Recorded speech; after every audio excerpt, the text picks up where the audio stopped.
the thousands in attendance and the millions watching around the world. Ladies and gentlemen, let's get ready to rumble!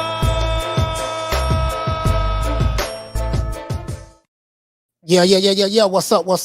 This that boy Coach Malachi Williams in the building. We back. New Media Today, USA Boxing, man. We back, man. Hope everybody having a good day. Hope everybody had a good holidays yesterday, man. Christmas. Whatever. You know what I mean? Hope everything went good for everybody. Hope everything went well. You know what I mean? Got a chance to relax with your family. That's good. You know, if I'm trying to get my hat straightened up, you got a chance to relax with your family. That's good, man. Enjoy the holidays. Hope everybody is doing well. You know what I mean? I'm looking at this kind of like a wrap up, right? I'm kind of, today normally be church Sundays with Reverend Abernathy, but today we're not doing, we get the day church Sunday today, but still we're not doing it with Reverend Abernathy today. It's a lot of things going on right now, guys, but we're gonna get through this show. But yeah, man. So I was thinking about all of the fights that we had this year, and let me do this. Let me pull this up. If you're new to the channel, please subscribe, hit the like button. If you're new to the channel, please subscribe, hit the like button. We're gonna allow YouTube to send out the notifications out there on the chitlin circuit, and I want to give everybody who's here a round of applause.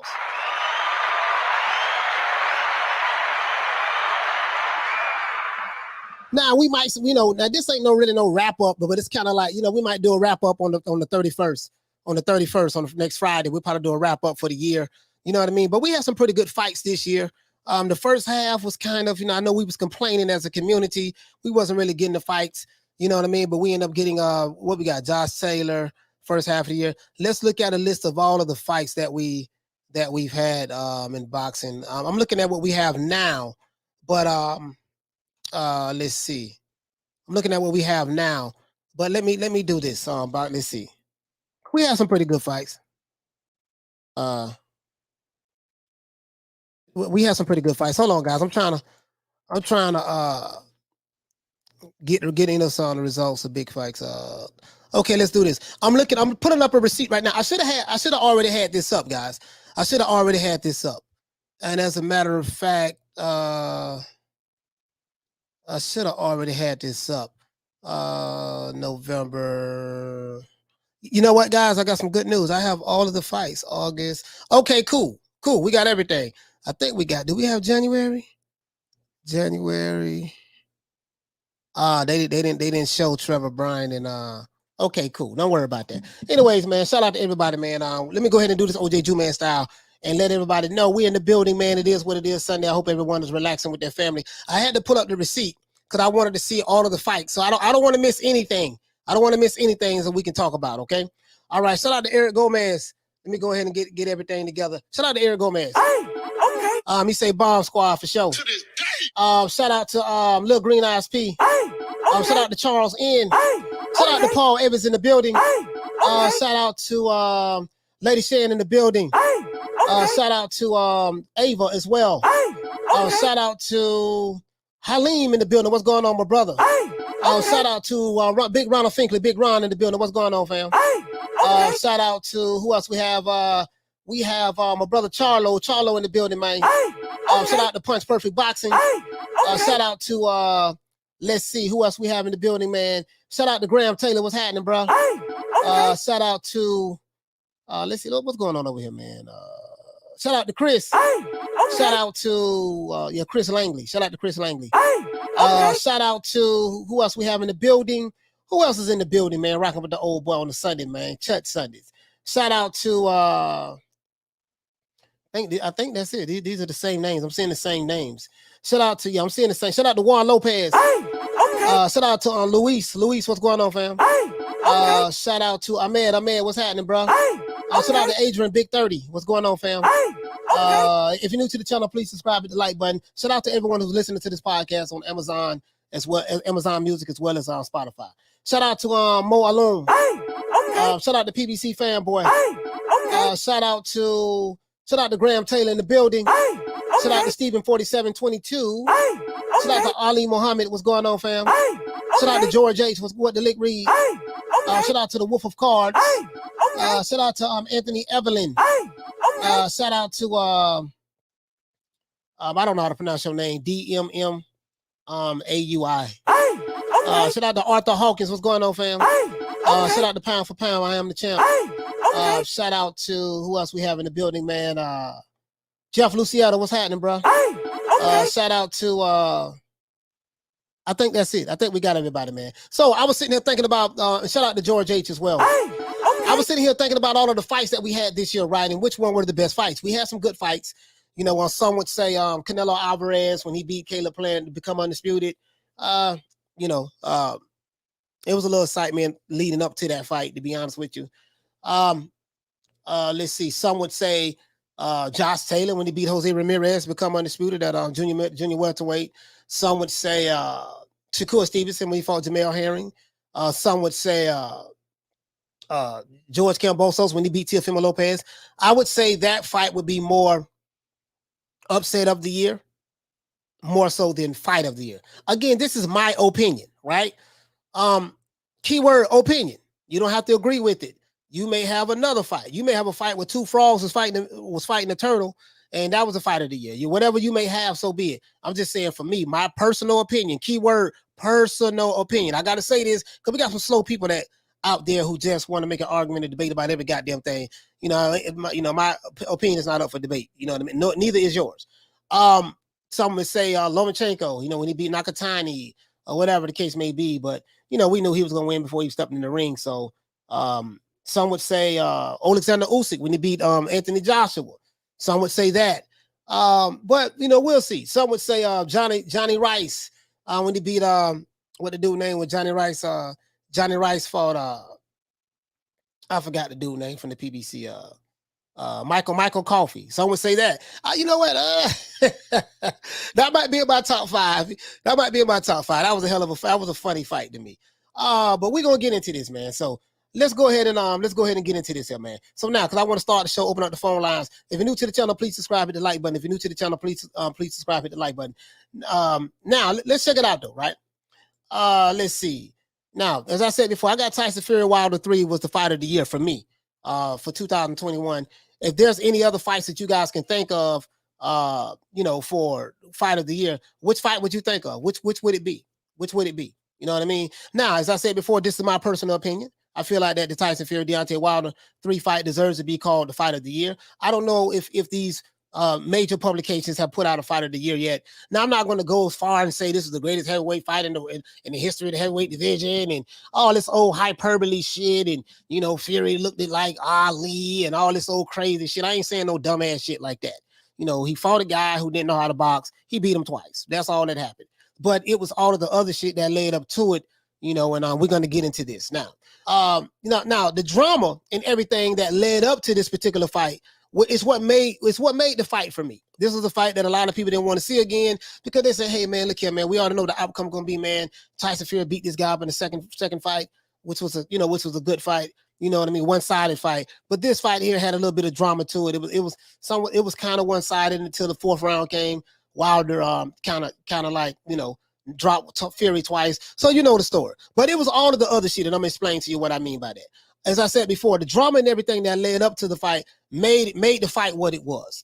From the pre-fight press conference when Wilder wore the headphones, remember he came out, he didn't say one word, had the headphones on, Malik Scott was speaking for him, to the second pre-fight press conference when Wilder's wife was in the audience calling Fury fat on stage and saying all kind of, you know, just different things to him, to the LDBC channels that were attacking everyone online and their followers, their supporters, you know, the Wildettes, the Alphabet Boy supporters, you know, they was attacking everyone online, going after everyone. If you was black, they was calling you Cool Uncle Tom sellout because you didn't go along with the code. If you was white, they was calling you racist. If you was whatever, they was calling you everything in the book, try to bully you, intimidate you. They try to get you to get online with what they follow or believe in.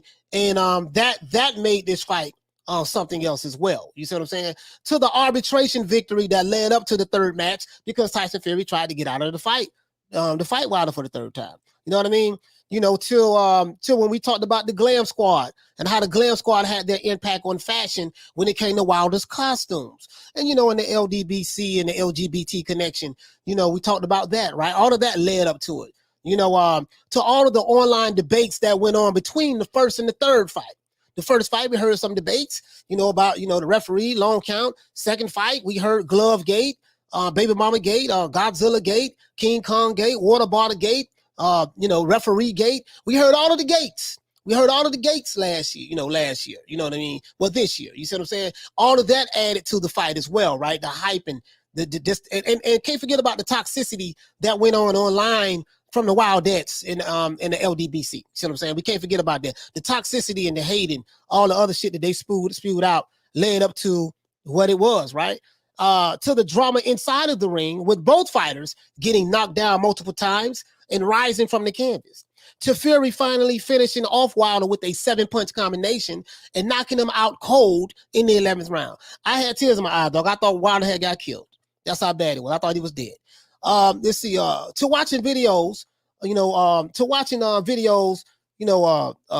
the dude name over there, Boxing Ego and Fanon crying on camera. Remember, they was crying on camera. I got the receipts. They was crying on camera when Wilder got knocked out. They got choked up, had tears in their eyes. Water's falling from their eyes, right? You know what I mean? The drama, the conspiracy theories, and the online back and forth, for me, is what made this fight what it was. It's what made this fight what it was for me. And then just how it ended with the knockout. It was like when Fury knocked out Wilder, it put a period on everything.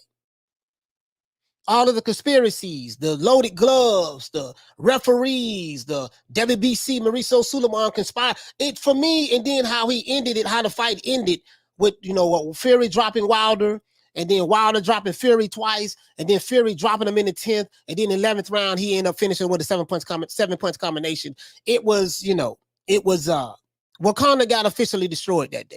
You know what I mean? So for me, because of all of that I just named and above, this is why this fight was fight of the year for me. You know what I mean? Fight of 2021 because of all of the drama. You see what I'm saying? Now, but what I will say this, but the actual fight was a pure classic from a fighting standpoint. In my personal opinion, I believe that is the fight of the year.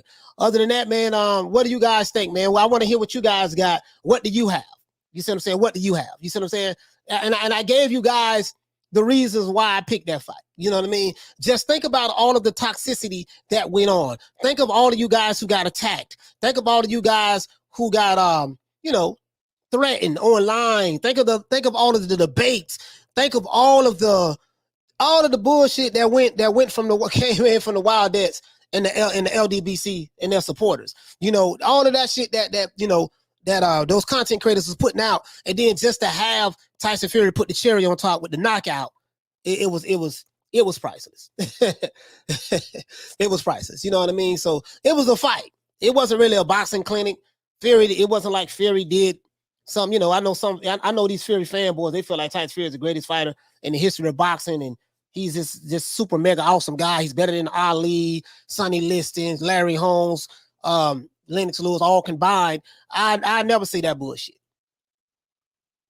I never see that bullshit because I hate Tyson Fury fanboys with a passion. I really do. But I'm not going to talk about hate today. But I keep everything in its proper perspective as it relates to that particular fight. That fight was very memorable to me, and that's what stick out of me. When I think of the fights, I just think about that fight. I just think about that fight, the drama that went into it. The Caleb Plant and the Caleb Plant and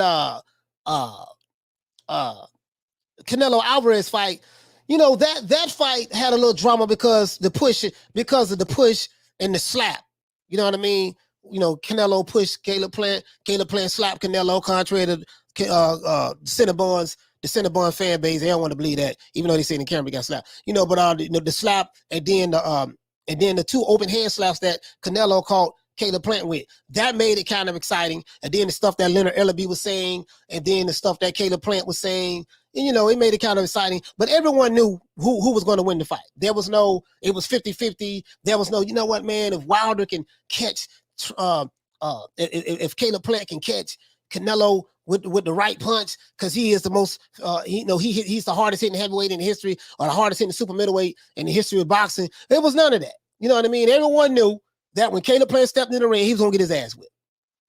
There was no, everyone knew that. You know what I mean? So, but what do you guys have? What do you guys? I'm curious to see. What do you guys have? James Brown, what you say, man? He said, Coach, you had some sticky icky today. You deserve it, man. No, I had no sticky eating. I haven't had none of that today. I'm going through something else, family issue. Let's see. Look, Green Eyes P said that let's see. Anthony Evan, what you say? He said Wilder the number 1 fight, Kambosos, George Lopez second, Crawford Porter third. I would say Kambosos and Lopez is the upset fight of the year. Remember, George Kambosos, I'm just saying for me, George Kambosos was a 13-1 underdog. 13-1 underdog. No one thought that he didn't have a shot nowhere. He didn't have a shot nowhere. 13-1 underdog. You see what I'm saying? So that would be upset of the year. That would be upset of the year for me. But I get what you're saying, though. I get what you're saying as relate to Kambosos second, Crawford third, Crawford Porter third. Crawford Porter third. I don't know if I would have them third. I don't know if I would have Crawford and Porter third. You know, Crawford's my guy, but I don't know if I would have him third. I gotta think about that. I gotta think because I can potentially see Josh Taylor, Jose Ramirez.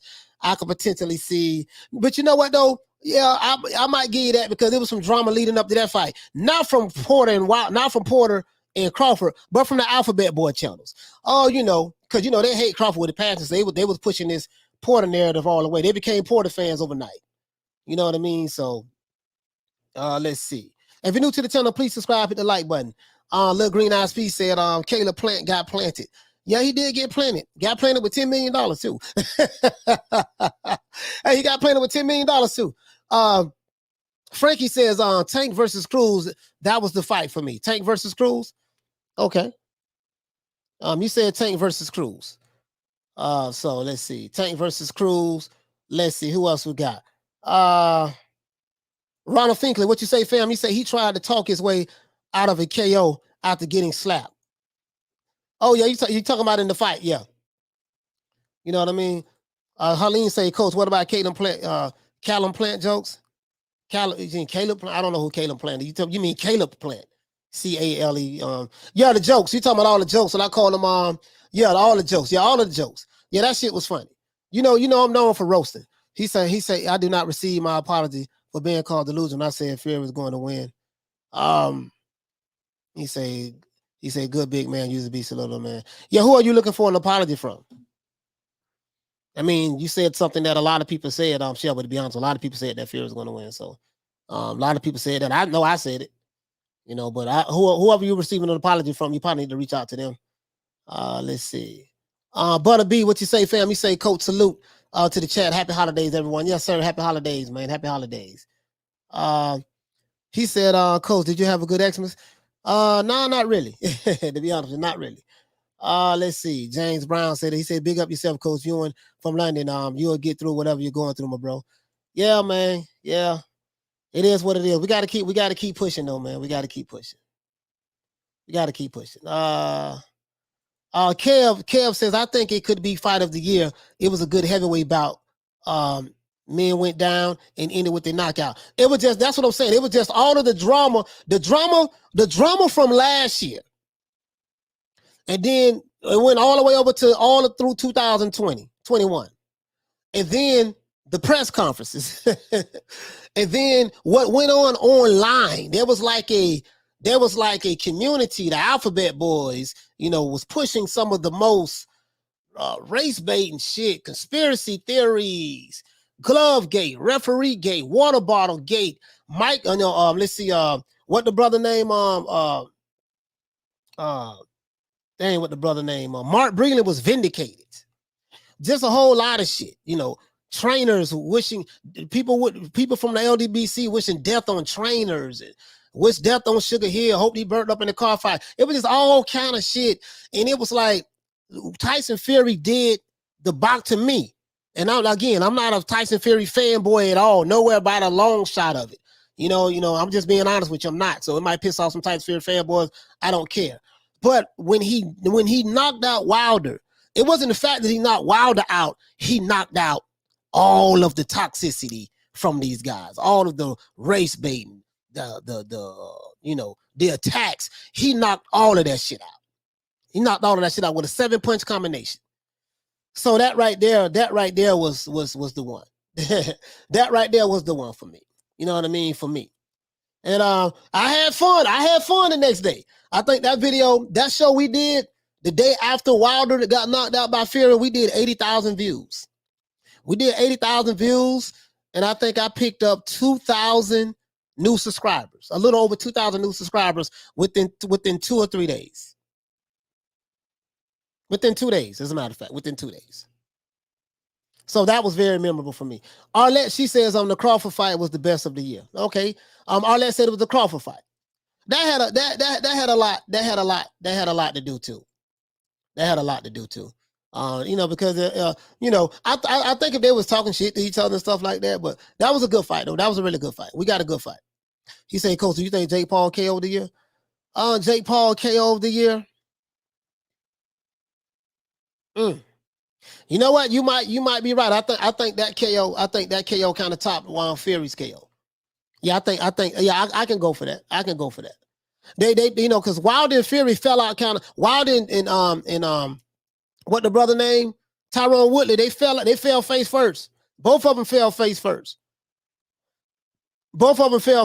So, you know what I mean? Yeah, for real though. If you're new to the channel, please subscribe, hit the like button. If you're coming here, man, hit the like button for the boy. We got over 119 people. We got less than 50 likes. So you know what I mean? I want to open up the phone lines, but we need at least 100 likes for me to open up the phone lines. Let's see. Shelby Jackson said Wilder Fury was the best. Yeah, Wilder Fury 3 was the best. Let's see. Mr. T said Magic Gate. James Brown said them alphabet boys be working their hardest, shaking my head, free overtime. Yeah, they be working their hardest, but then I stepped on the scene and just, like Neo in the Matrix, and I'm just busting all that shit up. I bust it all up. Let's see. I bust it all up. Let's see. Muhammad Ali said possibly the fight of the century in that context. Nah, hell no. Ain't no way here that's fighting the century. Nah. I wouldn't say that, but I get what you're saying though. I wouldn't say that. It was just a whole lot of the dynamics that went into this shit. Let's see. Crawford versus Porter was the fight. What you say? What you say was the fight of threats, followed by Taylor versus Ramirez for undisputed. Yeah, that Taylor versus Ramirez. As a matter of fact, let's do this. Let's look at all of the fights that we've had this year, guys. Let's do that. Let's look at all of the fights that we had this year. Bear with me one moment, guys. Let's do this. If you're new to the channel, please subscribe, hit the like button. We got to get the likes up. We got to get the likes up for me to open up these phone lines. We got to get the likes up for me to open up these phone lines. We have over 100 people and less than 100 likes. I must have a lot of my detractors watching today. It's fine. They watch me every day. That's no problem. I'm not going to lighten up on their ass. You can believe that. No compromising with me. Let's see. He said, Coach, can you do a poll on here? Yeah, I can do a poll. I'm going to do one right now. Let's see. Hold on, guys. Let's go here. So here, this was January of this year. Miami Gardens. Let's see. JoJo Diaz beat Tevin Farmer. Andrade beat Luke Keeler. None of these. See, we was getting underwhelming fights right here. Clarissa Shields, she won. Unanimous decision. Yeah, we were, and they don't even have Trevor Bryant versus Bermain Stavern. They didn't even have this fight here. That fight was in Hollywood. So let's go here. What else we got? These are the fights that we had, guys. Let's see. February, we had Jay Harris lost his WBC flyweight championship to Julio Cesar Martinez. Let's see. Tyson Fury beat Deontay Wilder. Yeah, that was it for me. Here we go right here. Tyson Fury beat Deontay Wilder. That was on the 23rd, by TKO, WBC heavyweight title. Emmanuel Navarrete beat J.O. Satissima, you know what I mean? Caleb Plant beat Vincent Fagan-Butts. Oh, I forgot all about that. Caleb Plant versus Vincent Fagan-Butts. That might have been fight of the year, right? That might be fight of the year. Caleb Plant versus Vincent Fagan-Butts. What y'all think about that one now? Let's see. Kell Brook, he beat a dude named Mark DeLuca. Yeah, see, Kid Callahan, he won. Gallahan, he won. Gary Russell beat Tug Shot. He beat Tugboat, Tug Shot, whatever the dude name is. He beat that guy, but does it measure up to this fight here? No, it doesn't. So let's continue to move on. March, we had Scott Quigg Retire. Yeah, I don't even want to talk about that. Let's see. Shakur Stevenson, he beat Felix Caraballo in June. Let's see. Joe Joyce beat. Yeah, that wasn't fighting. None of those. I can't even. You see how I'm brushing this shit off. None of those. If you're new to the channel, please subscribe to the like button. If you're new to the channel, please subscribe to the like button. Lyndon Arthur, he won his fight. It's still right now. It still doesn't like catches my mind the way the Tyson Fury Wilder did up until that point. So now we started getting some. Wait a minute. Why they didn't show? They didn't show. Are these the zone fights? I think these are the zone fights. Hold on. I think these are the zone fights. Hold on, guys. I think these are the zone fights because there's a lot of fights that's missing right here. You feel me? Like it's a lot of fights that's missing right here. Let's see. Anthony Joshua. Errol Spence beat Danny Garcia. No, these are not all the zone fights. Okay. Yeah. These are not the zone fights. I'm tripping, guys. Sorry about it. I'm tripping. Mike Tyson versus Roy Jones. This was last year. That's 2020 results. Sorry about that, guy. That's 2020 results. That's 2020 results. I knew something looked crazy. I'm like, wait a minute, this shit look crazy. And let's see. Caleb Plant beats Trox. Okay, we got that. Ryan, let's see. Ryan Garcia beat Luke Campbell. Here we go. Ryan Garcia beat Luke Campbell. Laura beat Washington. Josh Warrington. That was a good fight. I had kind of forgot all about that fight, guys. That was kind of a good fight there too. Canelo beat Yildirim. That was a terrible fight. I don't even want to talk about that shit. Clarissa Shields, she won. This 2021, guys. Jessica McCaskill, she won. She won her fight. Let's see. Lawrence Okoli, he won his fight against Glowacki. Yeah, I mean, yeah, I think you know what? I remember that fight. That fight was pretty. That fight was pretty good. It was pretty good.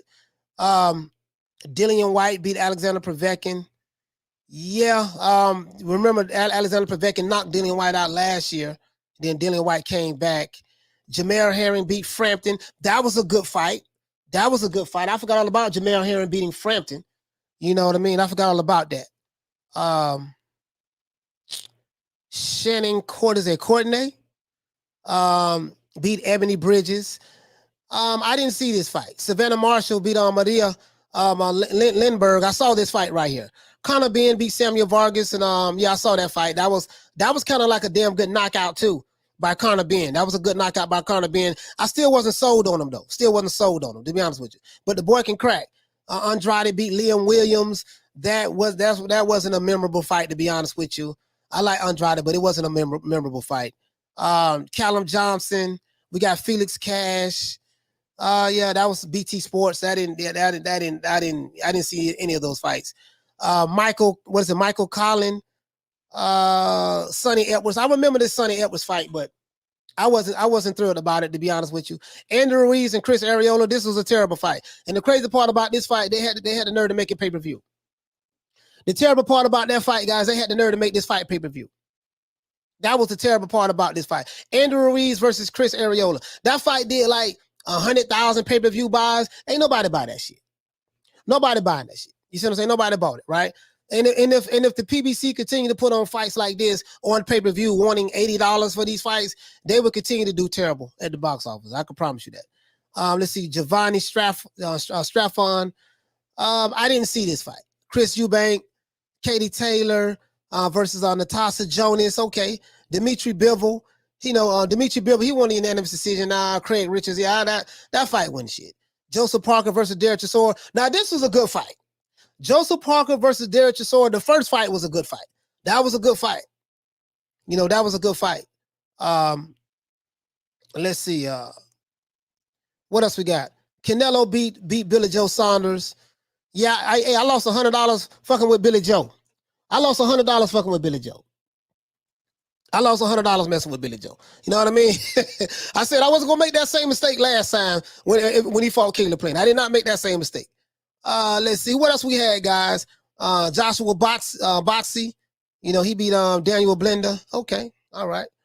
That wasn't memorable to me. Josh Taylor beat Jose Ramirez. Yeah, I mean, yeah, that was a pretty good fight. I'm not gonna lie, I really like that fight. I won $300 on this fight. I won $300 on Josh Taylor. A lot of people in America and didn't know about Josh Taylor. You know what I mean? And then the Alphabet Boys was rooting against Josh Taylor. So anybody who the Alphabet Boys go against, you go with. So whoever the Alphabet Boys like, this is how I make my bets. Who y'all like? Y'all like this guy? Okay, I'm betting on the other guy. It's very simple for me, right? Let's see, Daniel Dubois. That wasn't memorable, guys. Jeremiah's punts. Yeah, that wasn't memorable. Inoue beats he beat Michael. Yeah, I think I remember this fight. I remember this fight. Yeah, I remember this fight right here. And then Lyndon Arthur, you know, he fought David Farasi. Okay. Jamel Charlo versus Brian Castano. That was a good fight. I had almost forgot about this fight. What about that fight there, guys? What about Jamel Charlo versus Brian Castano? No one really knew who Brian Castano was. He's from is he from Spain? Is he from Spain, guys? I forgot where exactly he was from. Is he from España? Or he's from Venezuela. I don't know I forgot which country he was from. But no one knew exactly who Brian Castano was. That was a damn good fight. Caught a lot of people off guard. I picked Jamel Charlo to knock this guy out. You know what I mean?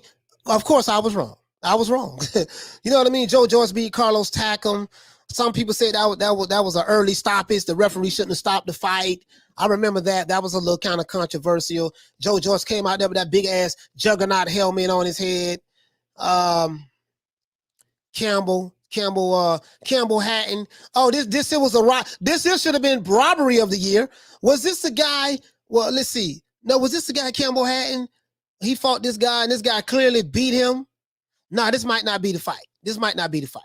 What is that fight, guys? Let me go right here. Arlette, what you say, Queen? She said Alicia Baumhorn girl is the breakout star of the year with her beautiful self. You know what? Yeah, absolutely. No one really gave her a chance. But I know about them, you know, them fighters from Detroit, them fighters from the Midwest can fight. No one gave her a chance, really. She was a heavy underdog. Everybody in the UK was shocked when Alicia beat the brakes off old girl, stopped her. Everyone was. As a matter of fact, hold on, Arlette, we're going to get to that right now. Ronald Finkley said, I was disappointed in Jamel Charlo. I knew Castano was a problem from the door. Castano was a problem. Okay. He was trying his best to keep Castano off of him. Okay. He said, shock of the year. Tank, not KO and Cruz. You know what, man? Bro, I don't know if that was shock of the year, but that was damn sure a shocker to me because I never heard of Cruz. No one never really heard of Cruz. And Cruz, all of a sudden, a lot of people jumped on Cruz bandwagon. Now they fans of Cruz. I heard no one talking about him prior to the fight. And then after the fight, everyone is a Cruz fan. You see what I'm saying? So that was something that kind of caught me off guard. But Campbell Hatton, this dude is pure D trash. If you are a Ricky Hatton fan, the man's son is pure D garbage. I just gotta call it the way I see it. I can't sugarcoat it. This man is trash. But I know he's learning. They milking the cow. But the last fight he had, and we're gonna get to it, he lost that fight. You even had people in the UK booing the decision. You know what I mean?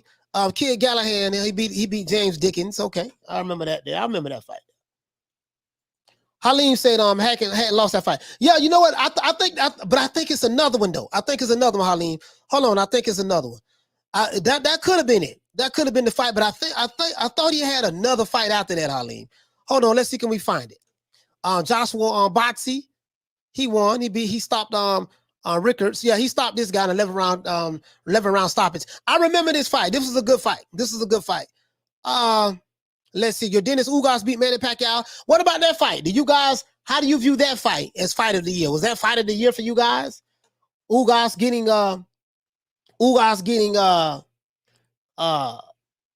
you know what I mean? Ugas getting the unanimous decision against Manny Pacquiao. Was that a fight? How do you look at that fight? Because to this day, Ugas ain't got no goddamn friends. If you're new to the channel, please subscribe, hit the like button. If you're new to the channel, please subscribe, hit the like button. We have 164 people watching. We have less than 70 likes. If you're new to the channel, please subscribe, hit the like button. I want to open up these phone lines. All right, so y'all don't look at, to this day, Ugas ain't got no goddamn friends. You know, he ain't got no fans really. The Alphabet Boys, they love Ugas. But watch how they jump ship on him now that him and Errol Spence is fighting. So they're going to jump ship off of him. If he's fighting Crawford or anyone that they don't like, they become huge Ugas fans. But Ugas ain't got no fans. I can tell you that right now. You know, he down here in Florida with me. He ain't got no fans. Don't nobody even know who the hell Ugas is. And this is no disrespect to Ugas. They just don't know who he is. Just being honest with you. You know what I mean? And remember, guys, I told you guys, what did I tell you guys? I said the online community on YouTube, the YouTube boxing community does not represent the boxing fans. They just represent their little clique, their crews. But the boxing fans, if you just look at what the Alphabet Boys spit out and look at some of their followers and how they go online all around attacking people, you would think that all of their fighters, they doing 300,000, 400,000, 500,000 pay-per-view buys. They selling out arenas, football stadiums and stuff like that. When these guys fight, they don't buy the fights. When these guys fight, they don't buy the fights. They don't buy the fights. And it is what it is, and the numbers speak for itself. You know what I mean? Let's see, Anthony Yard. Let's continue though, because Josh Warrington versus he beat Mauricio Lara. Katie Taylor, I seen that fight. The Katie Taylor fight, that really, it was a one-sided affair, to be honest with you guys. Oscar Valdez beat Robson. Consecal. I don't know about that fight there. This one, Oscar Valdez got popped dirty, and the WBC allowed him to continue to fight. That's fine. Gave him a slap on the wrist. Campbell Hatton. This is the fight right here, Halim.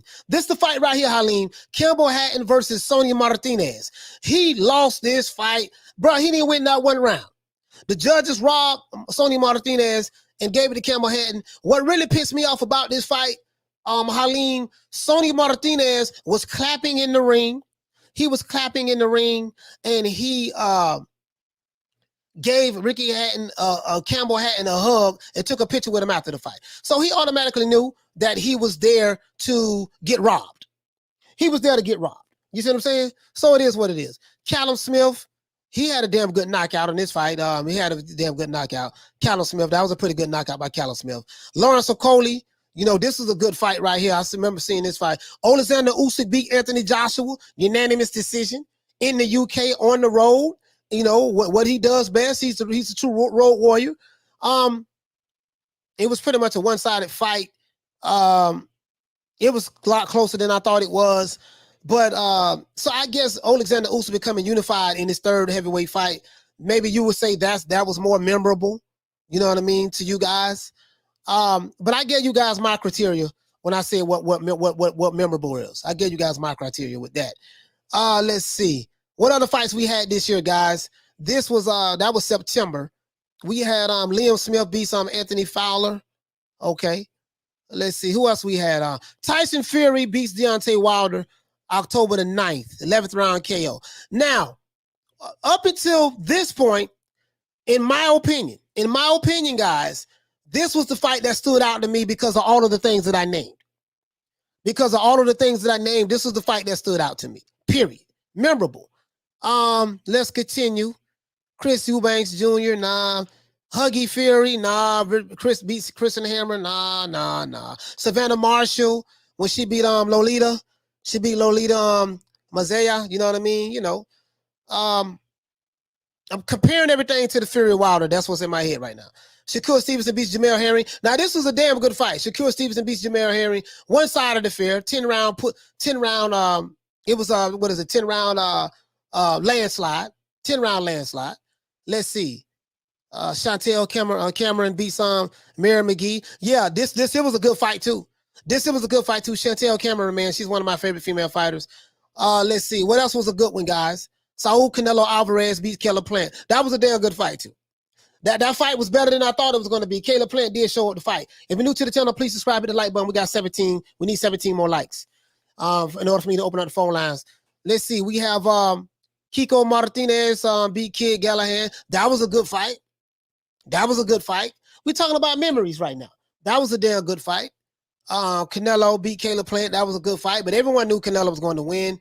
There was no, I think the only surprise was Caleb Plant did better than we thought he was going to do. He did better than I thought he was going to do anyways. Demetrius Andrade versus Jason Quigley, second round knockout.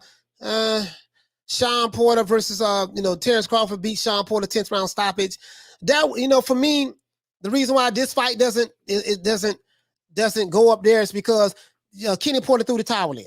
If Kenny Porter would have allowed Sean Porter to get his ass put to sleep and stop, because he got dropped twice, so in that 10th round, and it was gonna get worse for him. It went from sugar to shit real quick. You know what I mean? So that's why we didn't get the drama that I was looking for.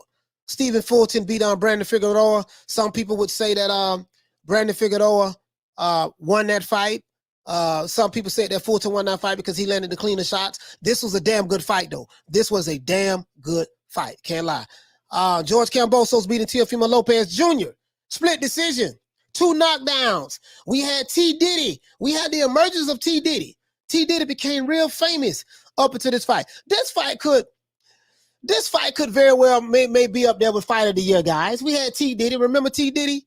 T. Diddy and the boys, and we had the YouTube channels capping hard for T. Diddy. We had these YouTube channels. They was fanboys of T. Diddy, and they was spitting out all kind of stuff, and and going at anybody who did not agree that Teofimo was undisputed and this and that and yada yada. Well, Mauricio Suleiman said this, and Mauricio Suleiman, and we got to do what remember that. This was a good fight. So I think this is second behind Tyson Fury and Wilder. I think this fight right here is second behind Tyson Fury and Wilder from all the drama that we got from this fight. The Teofimo fanboys, they was, oh my God, they was out in full effect. They was out in full effect, boy. So I look at that too. Nonito Donaire, you know what I mean? That was a good fight when he fought on Raymart Gaballo. You know what I mean? That was a good fight. Vasily Lomachenko beat Richard Comey, unanimous decision. That really wasn't. It was a good fight, but it wasn't memorable to the level of Fury and Wilder and Kambosos and Teofimo. Now, both men had a lot of respect for each other, shook hands, smiling and all that shit there. And that was a one-sided fight for the most part. Dimitri Bivol, he fought again. He fought Umar out. I didn't even see that fight. That fight wasn't a good fight. Katie Taylor, her fight she beat Sharapova. That was a pretty good fight, but it was one-sided. Just one-sided. Conor Benn. Would you say this year was the emergence of Conor Benn? Conor Benn put Chris Algieri to sleep, but Chris Algieri is nobody. Let's be honest. Chris Algieri is really nobody, dog. So, but Conor Benn, I would say that was the emergence of him. He had 2 good fights this year. Sonny Edwards, he beat Jason Mama. Who knows? Devin Haney beat Jojo Diaz. What do you guys think about that fight? What do you think about Devin Haney beating Jojo Diaz? What about that fight? What did y'all think about that? We know Devin Haney don't have any power, but what about that fight? You say Algieri was way past his prime. Yeah, absolutely. Yeah, Algieri is not, But he said Ben showed potential. He showed potential, but now we got to get him past the potential phase, and we think he's ready. He's ready for the top welterweights. He's ready for the top welterweights. Let's see. With the sleeve said Lopez got what he deserved. Yes, he did. Him and his fanboys. Arlette said Devin did well. Yeah, Devin did well. Devin won that fight. Clearly won that fight. Thomas Jones said Haney fight was okay. Nothing stood out. Yeah, nothing stood out, and that's what I'm looking at. I'm looking for the drama. I'm looking for the excitement. That's my. All right, well, let's see. Anthony Yard beat Lyndon Arthur. That was a good fight. That was a damn good fight. Anthony Yard beat Lyndon Arthur. It was one-sided. It was one-sided. Let's see who else we got. Javante Davis won a unanimous decision against Esau Pitbull Cruz. What do y'all thought about that fight? I was saying, man, this dude gonna get knocked out, man. I don't even know why they got this dude. Man, this dude gonna get knocked out, man. This dude, I don't know why they, that's what I was saying. You know what I mean? But Pitbull, what they call him, the Mexican Mike Tyson, he made a believe out of me that day. He made a believe out of me that day against Tank.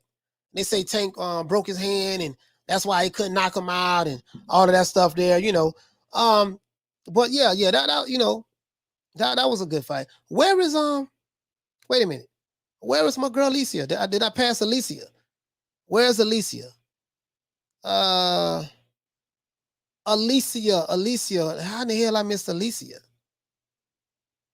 Yeah, Alicia. Here we go. I missed her right here. Alicia Baumgartner. That right there. She had Terry Harper knocked out on her feet. To me, Alicia Baumgartner, that fight, in my opinion, was better and more exciting than the Devin Haney JoJo Diaz fight. Alicia Baumgartner, in my opinion, guys, again, it's my opinion, that fight was more exciting than the Devin Haney JoJo Diaz fight. That fight right there. Because no one thought this girl was going to come in there. Well, I knew she was going to beat her. I knew she was going to beat her because she's from the Midwest. And I know she, she's training with Tony Harris. I know she's a counterpuncher. You know what I mean? But I had no idea she had the power that she had in her hands. I didn't know she had that power. And she had girls standing in the middle of the goddamn ring, knocked out, sleep on her feet. He says, shout out to the Queen Bless 365. I ain't never seen no in women's boxing. Yeah, that Alicia Baumgartner, that right there, man, was the fight. Michael Buffer, what you say, fam? He say Lopez and his dad were mad people, were mad people, and deserved to be quiet. Yeah, he deserved to be quiet. Not only just him and his dad, but it was the Teofimo fanboys and the Teofimo fanboy YouTube channels. They got like that. They got like the Alphabet Boys and their Rabbit fan base. You know what I mean? So it was just a whole lot of shit. You see what I'm saying? So let's see how many likes we got, man. Well, listen, we still got less than 100 likes. So I know a lot of my detractors are watching today. They won't even hit the like button, and that's fine. But if you're rocking with me, go ahead and hit the like button. We need 9 more likes in order to get over 100 so I can open up the phone lines. Let's do that. Agreed. Here to there said, I'm agreed, Coach. Alicia came with it. Devin was solid, nothing spectacular. There was nothing spectacular. You see what I'm saying? I'm just being honest with you. Nothing spectacular. To me, that was the fight. That was the fight. Alicia Baumgartner has a nice shape, no homo, beauty recognized beauty. Let's see. Mr. T said that I enjoyed memeing the breaks off of Lopez Sr. Yeah, we had T Diddy, man. Hey, remember. Where my dog T Diddy at? Remember T Diddy? You're gonna be seeing Teofimo Lopez at 135, 140, 147, 154, 160. 168. I see him going all the way up. We might even fight Canelo 4 years from now. You never know. I think Canelo's like the only person that I respect in the game right now. That's really doing it. And I want my son just to be just like him or better. Hey, remember that? Remember that? Canelo knows it, man. Remember that? Remember T Diddy? Wait, hey, T Diddy. Hey, T Diddy, we had a whole lot of fun with T Diddy, dog. I was clowning T Diddy hard, but I was on those T Diddy fanboy YouTube pages, channels hard. I did not lighten up on them. I went at them the way I went at the Alphabet Boys. And one thing about me, I don't discriminate. You see what I'm saying? I don't discriminate. You see what I'm saying? I really don't. You know what I mean? So I don't even play. I think I'm the only YouTube channel that I have white fanboys that hate me. Tyson Fury fanboys hate me. I have Hispanic fanboys, Latino fanboys that hate me from the tier female. I have black fanboys that hate me from the Alphabet Boy community and the Wildettes. So I've been able to piss off 3 races. You know what I mean? On one show. You know what I mean? So. And I love it. Love pissing them off. But they keep coming over here. I don't know why they keep coming over here. They keep coming over here fucking with me. They keep coming over here. Shout out to my man for dropping that quarter of a bam dub on your boy. Hey, Leroy. Super chat received. Playtime's over, boy. He said Baumgartner versus Harper was knockout of the year. It was one of them. It was one of them. I would say it was one of them. It's for me, it's still he says you're a likable dude, man. No, not really. To my detractors, they can't stand me. With me, you either gonna love me or you're gonna hate me. That's how it is with me. That's how it is with me. Hold on, he said that for me, yeah. You know what? That was one of them though. That was one of them. You see what I'm saying? That was one of them. I'm not gonna lie. He says T Diddy apologizing to old Barb Arum and he say got to be humble pie of the year. Oh, to my humble pie of the year. Yeah, they had to crawl back to the bar for They had to call back to the bar for. Listen, bro, we got a whole lot of good stuff this year, man. We got a whole lot of good stuff this year, man. You know what I mean? Shit, I got one of my haters who don't like me in the chat right now. I don't know why she here. She don't like me.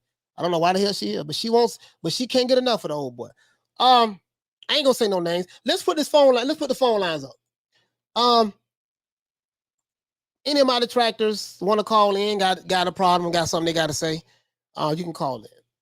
No, I'm not in the best of mood today though, so be respectful. Not in the best of mood today, to be honest with you, but we're gonna get through this show. Shout out to the Queen, man. I'm always happy to see Bless, man. I love seeing this sister. Shout out to the Queen, Bless 365. For dropping that quarter of a bam dub on your boy. Hey, Leroy. Super chat received. Playtime's over, boy. She said, we got J-Lo. Here you go. But this ball been taking the easy matches. Fight another ball. Hey, here we go, Bless. We did it first, and we motivate even the greats. This is different. You understand? We have Jennifer Lopez, we got Maluma, we have J Balvin, we have. So when I called him up, I was like, "Yo, what do you think? What do you think, Eddie? If we bring the belts together?" And Eddie said, "That shit is a good idea." I think the only person that can beat Canelo right now is like maybe 4 years or 5 years from now, my son. You know, like Triple G and Canelo and all these guys, they're bums, bro. They're bums. But once Teofimo became undisputed, look how many champions we got that's undisputed now. Y'all remember that? Hey, y'all remember that? Shout out to T Diddy, man. Shout out to my dog T Diddy, man. Cocaine is a hell of a drug. Shout out to my dog T Diddy, man. I think George Camboso's buried. He buried the T Diddy fanboys. We buried the Tia female. You know, we call it the Tia female Lopez fanboys is Tia females.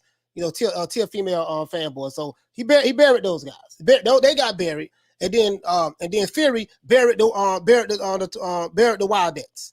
You know what I mean? I'm not talking about the Deontay Wilder fans. The Deontay Wilder fans were some good guys. I met a lot of them. Met quite a few of them. They were pretty good. But it was the fanboys they was on a tear. So Fury took care of that. Took care of those fanboys. George Cambosos took care of the other fanboys.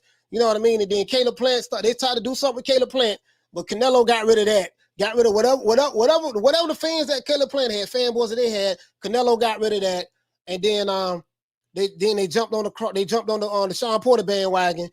Terrence Crawford took care of that. So it was just listen. The alphabet boys in these extreme fanboys, they was taking L's all goddamn year long. They were just taking L's. You know what I mean? Just L after L after L. You see what I'm saying? And it is what it is. It is what it is. You know what I mean? They was taking L's left and right. Joe Mama says, have you heard the Yovis Gomez who fought last night?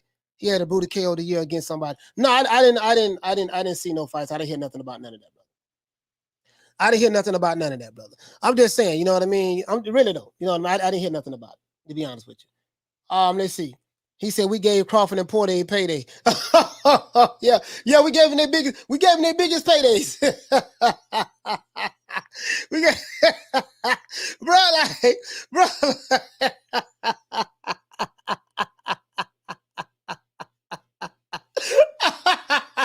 I forgot all about that one. Man. Bro, I forgot all about that one. And you know, we the fanboy killer, man. We the fanboy killer over here, man. We the fanboy killer. As a matter of fact, we the only boxing community. We the only boxing community that got.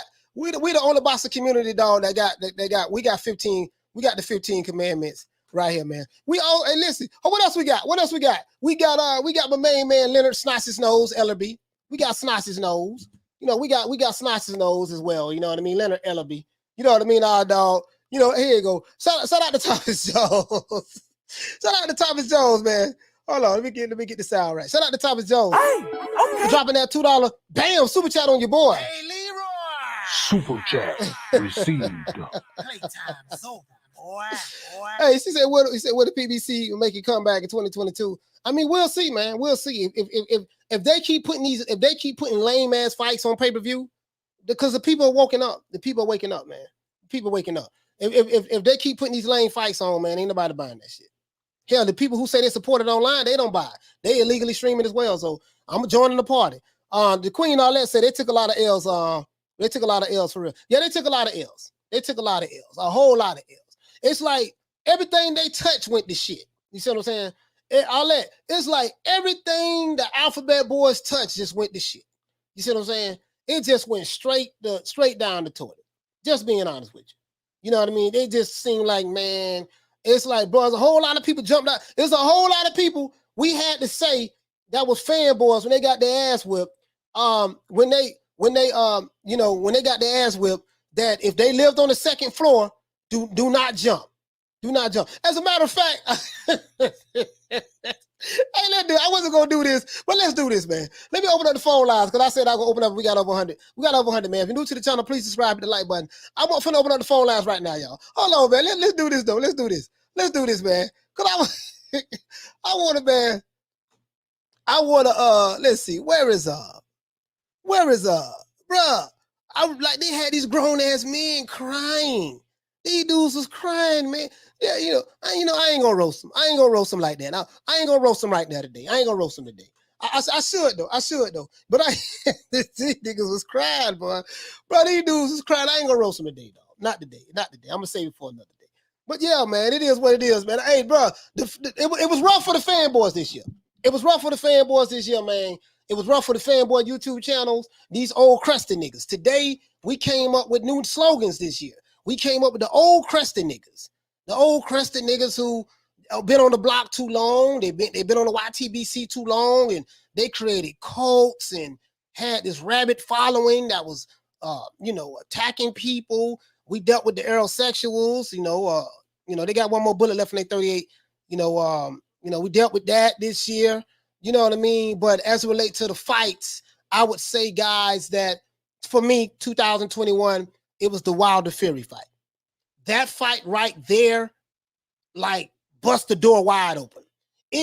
Bruh, if you do not understand what I'm talking about, and people in the chat, you know what I'm talking about. The level of toxicity that was going on on Black History Month after all of 2020 to 2021, up into that fight, the level of toxicity that was being spewed by these Alphabet Boy channels and their supporters, these people who follow the Umar Johnsons, these people who follow the Tariq Nasheeds, the Jason Blacks, the Jesse Jacksons, the Al Sharptons, these people who were professional victims, we got a chance to pull all their ass out of the closet today. I went to war with everybody. I went to war with I had Latino fanboys attacking me, calling me racist. I had Fury fanboys attacking me, calling me racist. I had Wilder fanboys and Alphabet Boy fanboy channels attacking me, calling me coon Uncle Tom sellout. I pissed off 3 different races, and I did it with pride. What I say about that was not trying to piss off a race. I'm just talking about these particular fighters and these fanboys, but they made it personal. And they came after me. I don't know why they came after me, but I bodied all of them. I you guys know that. I bodied every last person that came after me. All of them. I bodied the Latino fanboys. I bodied the Caucasian fanboys. I bodied the African-American fan. I bodied all of them. I have one, she watching me right now in the chat. I don't know why you're here, sister. Not gonna say your name. I'm gonna see if you're gonna speak out on yourself. I'm gonna see if you're gonna tell on yourself. She's watching me right now. I don't know why you're here, sister. I wish you would leave. Shout out to Matt Cedillo for dropping that quarter of a bam dub on your boy. Hey, Leroy! Super chat received. Playtime's over, boy. He said, what about Floyd saying Tank was the face of boxing, not Canelo? And then Canelo showed up and took all the money and got 800,000 pay-per-view buys. Yeah, Canelo went over there to the PBC, fought one fight and took the bag. He did that. He took the bag. He did that. He did that. He went over there, took the bag, man. Got 40, 50 million guaranteed. No fighter over there in the PBC ever got doesn't, because they're not that big like that. They don't generate that kind of money like that. But it is what it is, man. But the boy from Mexico came over there and made Al cough it up. Facts. But me, but me being the fanboy killer, man, I went to war with all of them. I was like Neo in the Matrix. Remember the movie in the Matrix when Agent Smith, well, let me put the phone lines up. When Agent Smith, hold on, guys, hold on, before you call in me. When Agent Smith was him and two other guys in the Matrix was shooting the bullets at Neo, and Neo turned around and everything just slowed down. He had his hands up. I was like that against all of them. I destroyed the fanboys. They used to send me threats. They don't even send me threats that much no more. She say, who is she, coach? Call her out. Give me a clue. Oh, she's from Cleveland, Ohio. She's in the chat right now. She's from Cleveland, Ohio. When you go on my comments, she leave these long ass paragraphs. You know what I mean? I'm mad at you. I don't like you. Why the fuck you over here? Go back to the Alphabet Boy channels. You're not wanted over here. If you're a subscriber, unsubscribe and leave. I'm just telling her, you know what I mean? Really don't. Ain't nobody got time for you, man. You too old for that shit. You know, these old crusty niggas is what I call them. The old crusty fanboys. So it is what it is. It is what it is. I give, I ain't gonna get started today. I'm gonna be good. I'm gonna be good today. I'm gonna be good today. I'm not gonna get started today. I'm gonna be good today. I'm gonna be good today. I'm gonna be good today. I'm gonna be good today. Let's see. Phone lines is open, man. 530-494-9636, man. Yeah, man. Any detractor that want to call in, call me. Any detractor that want to call in, call me. You know what I mean? Let's say, Butter B, what you say, family? Say, Coach spitting truth. If you don't co-sign their bullshit, they coming. Bit stand on your, he said, but stand on your square. Oh yeah, absolutely. But I stand on my square against all of them because they're weak and miserable individuals. You know what I mean? 2022, I'm not gonna lighten up on them. I can promise you that. 2022, it's gonna. I'm turning the heat up on their ass. I'm turning the heat up on their ass. This channel here is a non-fanboy channel. Now, we are the only boxing community guys that have what? You know what I mean? Like, we so much not on no fanboy shit over here that we have, what do we have here, guys? We have, wait a minute, guys. Hold on, let's get to the commandments. Here you go right here. We the only boxing community. We have 15 commandments from our own book. We got 15 commandments from the book of the boxing gods. We the only YouTube channel that has this, guys. And we have a code that we go by.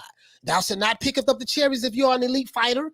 This is our code for anybody who's new. If you're new to the channel, please subscribe, hit the like button. Understand this. Thou shalt not fanboy for any fighter. Thou shalt not deride for a promotional company or a promoter. We had a lot of that shit, lady. I had to fight a lot of this shit. I started my channel December 31st last year, and I had to fight all of these different entities. And I think that I've made my point clear, right? These entities understand that I'm not just some fly-by-night type dude. They understand that I'm very articulate. They understand that I'm very sharp. They understand that I'm very quick-witted. They understand that I am a professional troll. They understand that I know how to do my research, and they understand that I know how to body a motherfucker when I need to. They understand this now. If they didn't understand it, they understand it now. You see what I'm saying? This is what we do. And I do everything in my power. I do everything in my power to piss these guys off and run them off the block. You know this, right? We got a call coming in. Caller, what's your name? Where you calling from? My name is Donald, calling from Richmond, California. Donald calling from Richmond, California. What the lick read, fam? What you want to talk about? Oh, you know what?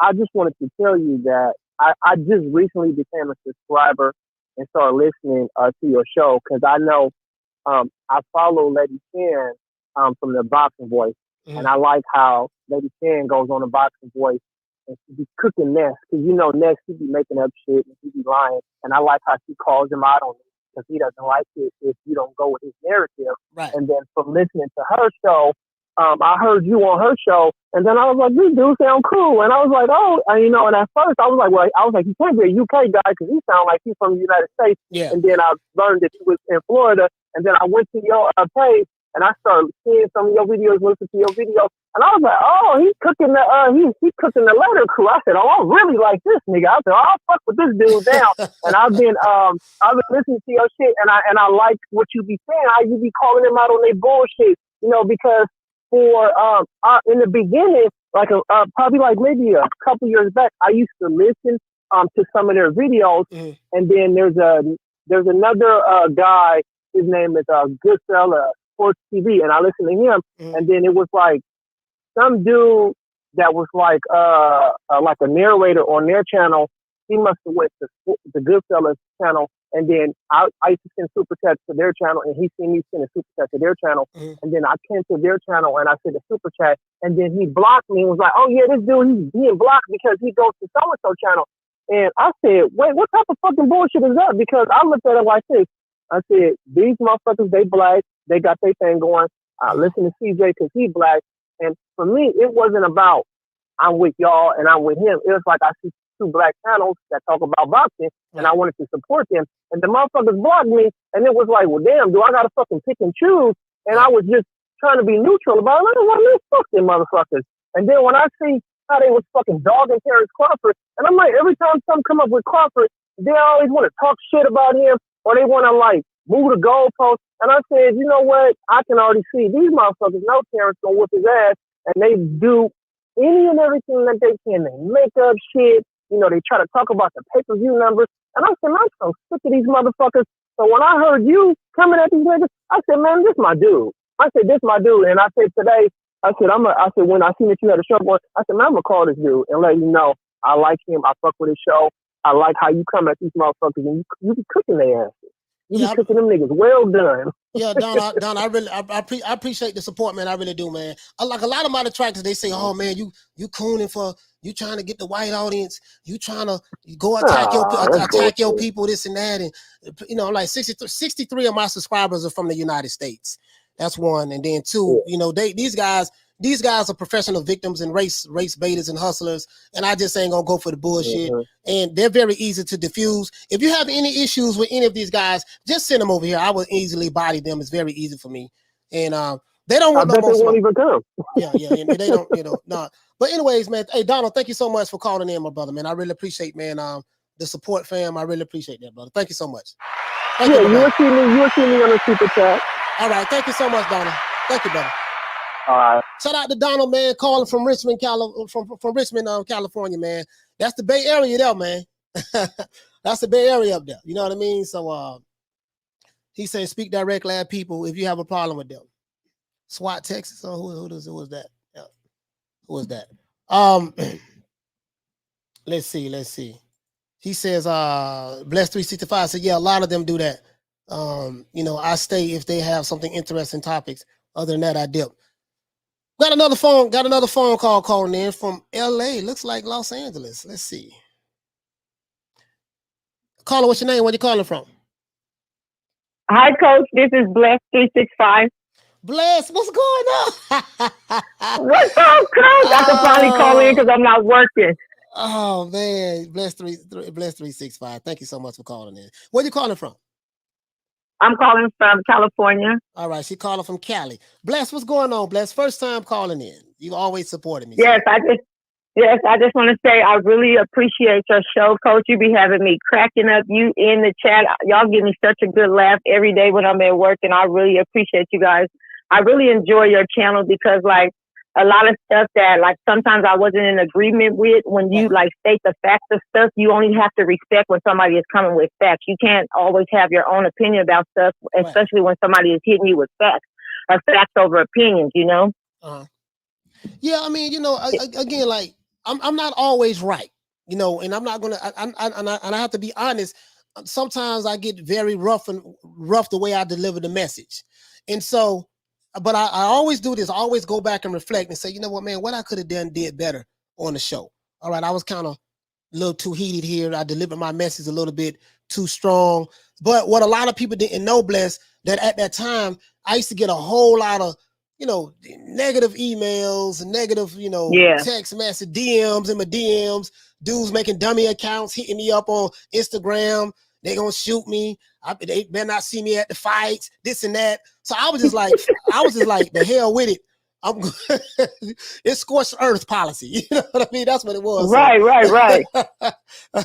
But I appreciate, Bless. I really do appreciate you. I really do. you know. Yeah, I know, and I appreciate you too. And I just want you to know that I watch a lot of other boxing channels on YouTube, and I like how, you know, you come with your realness, you stay facts, but you don't be crazy calling people out their name and cussing them out. Like, you will check somebody if you need to, but you don't get overboard with them. Some of them, and I'll be looking out like how they be going off on people, and I'll be like, why is these people still staying? I would have been hung up if somebody talking to me crazy like that. Yeah, and this is the thing too. What I didn't like of some of these channels, I saw women getting disrespected. Now, if you know anything about me, I have a no disrespect, don't disrespect the women. The women and children are off limits. You can say what you want to say about me, fine. You know what I mean? I have no problem with that, because I talk a lot of shit. So truth be told, when you talk much trash as I talk, you're going to attract some of that stuff. So I understand that. That's part for the course. That's part for the course. But attacking women, if a sister come in the chat and she say something you don't agree with, you ain't got to call her no bad wench, you know, get out of here, B, and all this stuff. Right. That's just y'all going too far. You know what I mean? Okay, yeah. And so I'm totally against that. But Bless, thank you so much. Okay. Thank you so much, Queen, for calling. Yes, I just want to say Merry Christmas to the chat and to you, and let me hang up for they be in the comments like I'll be saying long-winded, long-winded, long-winded. All right, bye, Coach. All right. Salute the Bless 365. Salute the Bless 365 for calling in, man. All the way from the West Coast. Yeah, you know, phone lines. He say it's that militant nation of Islam about breaking code. Yeah, you know, believe it or not, dude, bro, you're right about that. You hit the nail right on the head. My mother was very militant. My mother passed away. She was 54 years old. But my mother was very militant. That was instilled in me. I still have that militancy in me. You know, you don't be something a certain way for 40 something years, and then all of a sudden, you know, let's see. What I told you, I woke up 6 years ago. No, 2016. It was 5 years ago. Next year will be 6 years. 5 years ago, I snapped out of my psychosis. And so you're talking about 42 years, I was this militant. This shit was in you know, born in me, bred in me. You know, so that side is still in me. This is why I don't give two fucks about what I say. This is why I ain't scared of nobody from the Alphabet Boys. I don't care nothing about your goddamn shooters. I don't care if you live in Memphis, Tennessee, and you move from South Central and you got shooters. I don't care nothing about none of that shit, because that doesn't faze me. It really doesn't. It just talk, niggas on the internet talking. And that's why I speak the way I speak. I don't care. I really don't care. You see what I'm saying? Because, you know, because I know me. I know me. And I know the people who I grew up around, and, you know, I know what it really is. You know what I mean? And I just leave it at that. But I don't care. I have no filter. I don't care, man. In 2022, I'm not gonna lighten up. I promise you. If you think I'm gonna go all Ralph Tresvant, Al B. Sure, Christopher Williams, Chico and El DeBarge, Keith Sweat, if you think I'm gonna go any of that on you guys in 2022, you sadly mistaken. I'm gonna be more Clubber Lane. Than any goddamn thing. But this ball been taking the easy matches, fighting other balls. Nah, I'm not gonna lighten up on these guys. Yeah, but I still got that militant shit in me. That's for real. I'm not gonna lie. That's true. You hit the nail right on the head, and I see it. You know, it's hard for me to get rid of it, dog. I've been in my way. You know, I got rid of the racist shit, but I still got the militant shit in me, bro. And I don't. You know, it is what it is. But yeah, he says I'm growing some good trees. Here it on saying, oh, why you telling everybody where you growing the trees at? Why you shout out to man Hector, man. Heck, man, you telling everybody where you growing the trees at, baby? hey, you know what I mean? Yeah, man, you telling everybody where you growing the trees at. Yeah, I'm not gonna lighten up on. I'm not gonna lighten up on these guys. He says 7-8 talks about his experiences hanging out with pimps and how they would slap around women, and all of his followers would laugh at those stories. Yeah, that's crazy, because the women you probably slap around with black women. You slapping black women around. See, you can't listen. Let me tell you something, bro. Again, I have a code that I go by.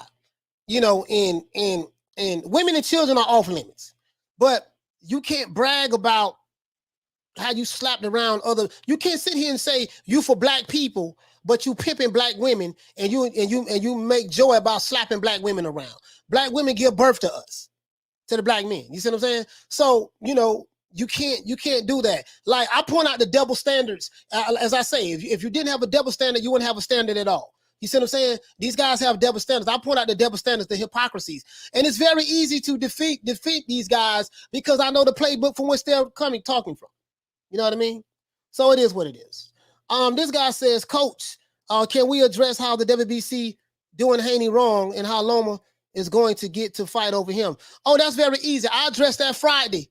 Coach's show, Dry Erase Board. I addressed that Friday. And you know what I said about it? As a matter of fact, I got an answer for you. I got an answer for you.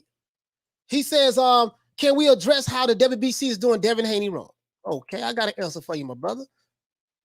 I have an answer for you. I brought this answer up on Friday. We're going to bring it up again today. Let's see. Devin Haney, huh? Devin Haney is being treated wrong by the WBC.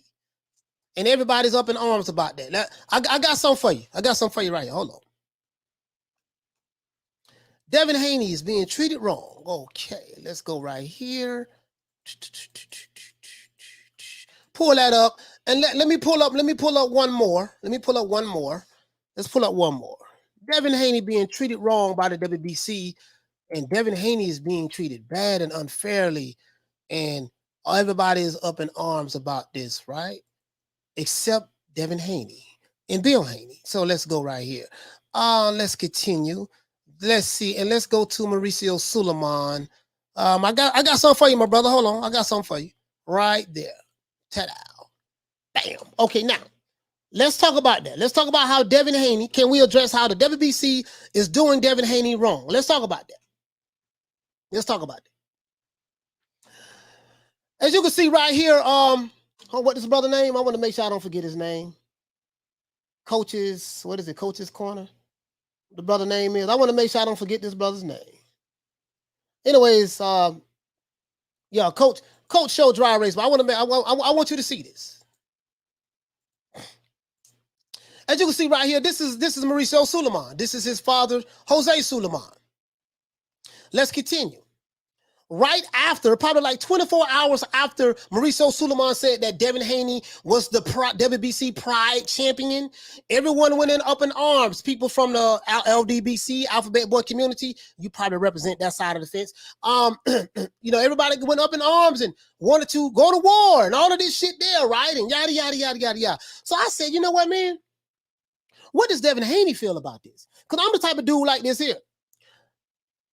I'm not going to get mad at some shit and go to war for some shit that I think that's an injustice to you if you're not going to get mad about it. What I look like fighting for another nigga if another nigga ain't going to fight for himself, right? So now I say, okay, let's see. And you know that, we know that the people who's going up in arms, we know that Devin Haney's father be on their YouTube channels and stuff like that. We know that Devin Haney and Bill Haney, they do really good business with Mauricio Suleiman and WBC. They do really good business with him, right? And then they don't seem like they're upset. How do I know? Let's go here. How do I know? Let's go here. Mauricio, what you got to say, baby? Let's go here to Mauricio. Where you at, Mauricio? Where you at, Mauricio? Let's continue. Lord have mercy. Let's start right here. As you can see right here, December the 23rd. Now, December the 22nd, Mauricio Suleiman did an interview, I think, with Fight Hype TV. I think it was with Fight Hype TV or Seconds Out, one of the two. And the guy who was interviewing him asked him some very good questions. And he said that Devin Haney was the Pride champion. WBC Pride champion, and he said that Teofimo Lopez, but he said that George Kambosos is the undisputed champion. He said that he said that we are trying a new concept, and everyone doesn't want to get on board with the new concept. But guess what he says right here, right? 24 hours after that, he said, "I am so proud of our WBC lightweight champion, the real Devin Haney." Came back and said he was the WBC champion who has an exemplary journey, and he talked about all of the titles that Devin Haney won leading up to being elevated to the WBC champion. And he talked about the 4 title defenses after defeating Gamboa, Linares, and Jojo Diaz. And 2022 would be a sensational year for the champ. Now you say, what this don't mean a goddamn thing. You're right, but guess what I noticed? Guess who retweeted it? The guy who y'all upset about. Devin Haney retweeted what Mauricio Suleiman said. I am so proud. He retweeted it, right? He retweeted it. And then I go down here and I look at the comments. I say, well, shit, why Devin Haney ain't getting mad going to war, talking about how he's being treated unfairly and this and that and yada, yada, yada, yada, yada. And this is what the people are saying down here. So if Devin Haney is not upset about it, Bill Haney not going on the chitlin circuit, getting mad because Mauricio Suleiman called him the WBC Pride champion. My question is this: why the fuck should I be worried about it? That answers your question. So you want to talk about that? I talked about it Friday, but why the hell I'm gonna get upset about WBC doing Devin Haney wrong? Apparently Devin Haney don't feel that way.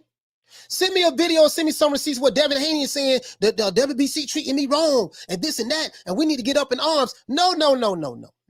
This is fake outrage. This is fake outrage. Devin Haney is still paying sanctioning fees to the WBC. He haven't put out a press conference. He ain't put nothing out on the social media platform, him or his daddy saying anything. So that's my answer to that. I don't fight for no nigga who ain't gonna fight for himself. If the nigga ain't gonna fight for himself, what the fuck I look like fighting for? As a matter of fact, I feel so much. Let's see. And people said he's trying to clean it up, but apparently Devin Haney don't have a problem with it. Devin Haney don't have a problem with it at all. Devin is doing his thing. He's posing next to his beautiful young lady in front of a Christmas tree. Devin Haney is he's buying ice. Look at his ice. That's a nice watch now. Now I don't know what ice is, but what real diamonds look like or not. I'm not versed in that. But he's looking real good. He's not speaking out on it. But the people who are all right. So here we go. So Devin don't want to burn a bridge. He playing it smart because he thinks he may get the fight with Kambosos until they give it to Loma. Okay, fine. So this is what you're saying. Devin Haney didn't say this. That's my only problem with that. So what's going on now? Coach, he said, coaches show dry erase board. What you're doing now, my brother, is you're trying to get inside Devin Haney's head, and you're coming up with all kind of excuses and reasons for why Devin Haney is not speaking out. Devin Haney didn't say that. That's what you're saying. I saw the same shit with the Wildettes. I saw the same shit with the LDBC. They started niggasplaining, saying all kind of shit. But the reason why he didn't do this, he didn't do that. Did he say that? No, he didn't say that, but this is what we saying. You got to use your brain, use common sense. No. Devin Haney did not stand up and say anything. He's playing it smart. So why in the hell should I jump out the window for him? If he's playing it smart, why everybody else shouldn't be playing it smart then? I can't go for that, my brother. I can't go for that. Devin Haney is not a victim here. This nigga got plenty of ice right here. It's looking good. He's in good business with the WBC. You see what I'm saying? And if if the WBC Pride champion is not upset about it, why in the hell should I be upset about it? But if you want to go on if you want to be upset, my brother, so be it. Now, as it relates to Lomachenko getting the fight with Kambosos or not, then listen, Devin Haney is the promoter. He's his own boss. If he can't get the fight with George Kambosos and Lomachenko gets the fight with George Kambosos, then that tells me that, and we don't even know, nothing has been signed. There's no contract. There's none of that. So nothing has really been made official, to be honest with you. Unless you have some receipts that you can show me where things are official, that Lomachenko officially is the guy that's going to fight George Kambosos, that has not been official. But let's say that does happen, right? If it does happen where Lomachenko is going to fight George Kambosos, guess what? Then his promoter, Bob Arum, made sure he got that fight. And Devin Haney, which he is his own boss, his own promoter, he wasn't able to secure the fight. So it is what it is. He's still a WBC Pride champion, though. He can still hold on to that. You know what I mean? Now, we know George Kambosos is not undisputed, but he is a WBC undisputed champion, according to the WBC coaches. But, dry erase board. I just call you dry erase board. But other than that, that's it. If he ain't upset about it, I'm not going to be upset about it. And if Lomachenko get the fight, so be it. It's going to be a good fight. All I care about is the fights. That's all I care about, the fights. Devin Haney, we'll have to see what he can get next. It's very similar to the Crawford-Spence situation. Spence is going to fight Ugas. Crawford going to have to move on and find somebody else to fight. Devin Haney's going to have to do the same thing. If Lomachenko is the one that's going to fight George Kambosos, instead of him sitting waiting around, he's going to have to move on and find somebody else. That's how I feel about that. But I ain't riding for no nigga who ain't going to ride for himself. If he playing it smart, then so be it. I let y'all Devin Haney revolutionaries fight that out. The WBC is a very strange organization. One thing I'll say is that they do try to overly please certain boxers. Yeah, that is true. They do. They show favoritism. That's true. They show favoritism. I definitely agree with that. You know, I listen. I talked about the WBC, man, for a while. You know what I mean? I talked about, you know, rest in peace, the Jose Suleiman. How when Jose was around, Mauricio Suleiman's father, how him and Don King did a whole lot of business together. You know, when we had Rick Glazier on, he talked about the sanctioning bodies, just pretty much how the sanctioning bodies move. You know what I mean? Just pretty much how you know what I mean? So just pretty much how the sanctioning bodies move and operate. You know, and this is how you're able to get your fighters up and down the rankings and stuff like that. It is what it is. Coach, the dry erase board says, I guess we will have to wait and see. But Bob Arum said he signed to the wrong promoter, indicates it's the size of the streets. Yeah, I mean, absolutely. It's the same shit that Bob Arum, if he told Devin Haney that he signed to the wrong promoter, he's gonna probably not try to make any fights with Devin Haney, with any of his fighters. The same thing that you see going on with the PBC when Errol Spence said that Crawford was on the wrong side of the street. You see what I'm saying? So, you know, this is what they do. This is what they do. You see what I'm saying? So it is what it is. Me personally, I'm not going to get up in arms about some shit that ain't going to change any goddamn way. You know what I mean? It is what it is. If Devin Haney can get the fight, he's his own promoter. Hopefully he has enough pull and power to be able to try to get the fights that he wants. Devin Haney, his last two fights was good fights. Leonardes, and he fought Jojo Diaz. So he's doing pretty good. If Lomachenko get that fight, maybe Devin Haney will be able to get the fight after that. So we'll see. 2022 is a long year. You know what I mean? But hey, it is what it is. It's the same shit. Bob Arum said that to Devin Haney, and Errol Spence and them said the same thing to Crawford. So you're on the wrong side of the street. Everybody practicing wrong side of the street politics. You know what I mean? So it is what it is.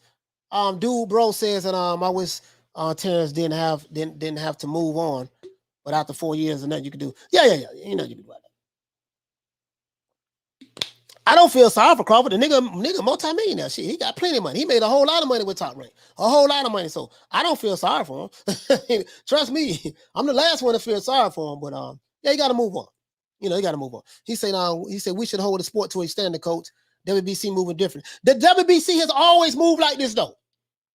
Hey, believe it or not, Easy Dimes, the WBC has always moved like this. Ever since I was a little kid, they have always moved like this. Always, bro. Bro, I'm telling you, bro, like, if you just look at some of the moves that they made over the years, now, they never created a franchise belt, but a lot of belts got created by the WBC and other sanctioning bodies, and it had a lot to do with different promoters and stuff like that. And in different promoters, and then sanctioning bodies figured out a way to make more money. They figured out a way to make more money. You see what I'm saying? So if we create more belts, make more champions, we get paid more sanctioning fees per fight. So it really is a money grab, to be honest with you. If you look at it from Mauricio Suleiman's standpoint, I can't just truly bang on him, even though I do bang on him. You know, pause. You know, banging just meaning attack him. Even though I do attack Mauricio Suleiman, but bro, if I was him, I'd probably do the same thing. He's making money. He got these fighters paying them all types of sanctioning fees, and sanctioning fees is how these sanctioning bodies make their money. So if you look at it from his perspective, he don't give a damn, you know, but he's causing a lot of confusion. And if the fighter not gonna ride for himself, if I see you with pictures showing your ice and you ain't saying nothing about it, but your fan base out there getting upset, mad, riding for you, I'm done. I'm not jumping out the window. Shit. You know what I mean? It's a business at the end of the day. Shout out to Carl Henson. Hey, dropping that $7.99. Bam, super chat on your board. Hey, Leroy. Super chat received. Playtime's over, boy. He said, yo, coach, all the talk here in Australia is Kambosos wants Haney. Yeah, I don't know, man. We'll see, man. We'll see. If he wants Haney, that's fine. The thing is the financials are going to determine which way Kambosos go. I'm not mad at George Kambosos. I'm going to tell you why I'm not mad at him. I'm not mad at Kambosos because Kambosos really wasn't nobody. And he really wasn't making a whole lot of money fighting, right? Boxing, right? Now that he beat Teofimo Lopez and he took the franchise belt and the other 3 belts, now he's in a position to where he can get his highest payday with his next fight. He can get the fight in his country, on his own terms, and get paid a boatload of money. So George Kambosos is going to do what's right for him. Remember, these fighters don't make a lot of money, dog. You only got, the average boxer makes about $40,000, $50,000 a year. The average fighter. You only have a few elite fighters. The elite fighters make the money. The elite fighters generate money for the sport, and it trickles down to everyone else, meaning from an interest standpoint. You see what I'm saying? So a lot of these fighters, they don't make they don't make that kind of money like that. So you have to be happy for George Kambosos. He got a right to talk all the shit he want. He got a right to make whatever move he want to make. You see what I'm saying? And whoever gonna pay him the most money, that's who he should go to. You see what I'm saying? And I ain't mad at him for that. I'm not mad at him for that shit. You know, you was nobody. When nobody talking about you. You did the impossible. You was a 13-1 underdog. This man was a 13-1 underdog, and he beat the guy who beat Lomachenko. He beat the guy who beat the guy. He did that. Not only did he beat him, he came to his country, beat him in his own backyard, in his city, in his own city in New York, in front of his people. Beat him. So, you know, it is what it is. Con Shonery said WBC messed up with Larry Holmes in the early 80s, and he dropped him. He'll put the IBF on the map instead. Yeah. It was a lot of shit going on with that. I got that right here in this book. I had that right here in this book, man. Life and Crimes of Don King. It talks about that. A lot of receipts in this book. I advise a lot of people go buy this book. A lot of receipts in this book. You see what I'm saying? A lot of receipts. You know, the trials and tribulations that Larry Holmes went through, Tim Witherspoon, and other fighters, Julio Cesar Chavez, Mike Tyson, just other fighters. You know what I mean? What is the WBC? The WBC has always been a cricket organization. Always. Sanctioning bodies are just easy to be maneuvered. They can have their fighters moved up and down the rankings. They can have a fighter that's not ranked one day, ranked the next day. You know, they can do that. You know what I mean? So it is what it is. So it's always been like that, bro, with the WBC. Let's see. What did dude say? So why is it Don King in jail? You know, Don King was never brought up on he was brought up on charges with the IRS, I think for taxes or something like that, but he beat it. So Don King been to jail twice already. So he's been locked up before. But in boxing it's a little bit slippery. A little bit slippery, man. A lot of shit going on in boxing. He didn't really do anything illegal. You know what I mean by doing? He didn't do anything illegal. It's not a crime to have your fighters moved up and down the rankings, or a lot of the stuff he did with his fighters. You know, I think he had over 100 lawsuits from fighters suing him. So, you know, but King did his time already. He did time twice. So, Easy Don say, Coach, I'm hearing Tank Pitball Cruz did 50K. Yeah, you late on that. Rick Glazer already came over here. They did 52,000.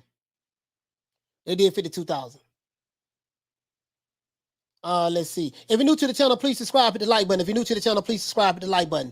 Let's see what you say, man. Easy Don say, he say, Coach, I think even Cam fights Tank. It's not going to generate a lot of pay-per-view buys because most of Tank's fans are casuals. The fact of the matter is the Tank and Kambosos fight not going to happen because Floyd Mayweather let it be known that they're only going to have in-house fights. He told you that. They're only going to have in-house fights. So anything outside of Mayweather Promotions, the PBC, you're not going to see that coming from Tank. It's just simple. You know what I mean? So, so I think Kambosos should fight in Australia. Anybody want that smoke, they got to take their ass across the water. That's how I would do it. He said he has an entire criminal record vacated by George W. I believe. Am I right? No, he had his record not expunged, but yeah, kind of like expunged in to the governor of Ohio did it. He had them do it. He paid them a lot of money, you know what I mean, and they did it. It's in this book. Everything is in this book. It's in this book. You know, so it is what it is. His murder conviction, which got broken down to manslaughter, he had that expunged. But yeah, he says King only went to prison 4 years. Once goes 4 years. Yeah, I know, but I'm saying he went to jail for the murder, the first murder. He went to jail for that. But he ended up getting arrested, but they dropped the charges. He didn't go to prison for that, but he did go to prison for the second one. The guy he beat to death outside of the pool hall for owing him like $600. I think the guy owed him like $600. He beat him to death in front of the police and beat him with a pistol. A little guy too. It was a guy that was half his size. So, it's all in the book though. He said King only went to prison. Yeah, it's all in the book though. But when it came to promoting, Don King was Don King was the best promoter in the history of boxing, hands down. And regardless of the criticism that I give Don King or whatever the case may be, when he was a fan's promoter, he was the best promoter in the history of boxing. Period. If Don King ran the PBC, let's say if those PBC fighters was with Don King, guess what? We would have had a whole lot of more fights. Errol Spence Crawford would have fought 2 years ago. And they'd probably been on a trilogy match by now, something like that. It wasn't no other side of the street shit with Don King. Don King was like, okay, my fighter's gonna fight in-house fights, because we got all the fighters over here. But when I want to fight another fighter, Mike Tyson, before he signed to Don King, he fought several of Don King promotion fighters. And Mike Tyson was a free agent. Mike Tyson was a free agent. He said, "You think he's better than Bob?" Oh hell yeah! Oh hell yeah! Shit, Bob Arum will tell you, goddamn it, Don King was a better promoter than him. Hell yeah, hands down. It ain't even close. It ain't even close. Nigga, Don King, you're talking about a guy who came from the streets of Cleveland, Ohio. Come from the streets, no college education, no high school education. He just got it from the muscle, from street wit, and was able to, get Muhammad Ali his highest payday, put together a fight in Africa, in Zaire. Bob Arum was trying to get that fight. And Don King was there, and he convinced Muhammad Ali because of Floyd. Not Floyd Mayweather, but the brother who was a singer back then. I forgot his name. The brother who was a singer back then, Floyd Price. Because of Floyd Price, you know what I mean? Don, he convinced Ali, and then he ended up. Come on, man, that man the best ever did to get away with it, but hands down. I love him, I hate him. He was the best that ever do it and get away with it. I don't care how you talk about it. He was better, way better than the Barbarian. It ain't no comparison. No comparison. He said, "Coach, Don King was a ball boxer, and the man manipulated even the government." Don King was a bad boy, man. Is a bad boy because he's still alive. He's not dead. He's still promoting, but he's not. Coach didn't even read my comment. What was your comment? I didn't see it. It's 1 million comments. Sorry your comment didn't jump out to me. Post it again. It's 1 million comments. I can't see everything. He said, Coach, a lot of people are forgetting that there's still a pandemic and now a new strain. Bro, listen, I ain't even talk about that pandemic shit because with the government, it's always going to be a new strain. Oh, it's a new strain. Oh, there's another strain. Oh, we gotta lock down again. So that shit's strictly political. I ain't gonna talk about that though. I ain't gonna talk about that. It is what it is. Let's see. Not Floyd Patterson, Floyd Price. No, Lloyd Price, yeah. Lloyd Price. Lloyd. I keep saying Floyd. Sorry about that. Lloyd Price. You're right about that, Bruce. Lloyd Price. Yeah, man. He says King was the orchestrator of the highest purse paid in history up to that point with Rumble in the Jungle. Yes, absolutely. Absolutely. Yes, absolutely. So, you know what I mean?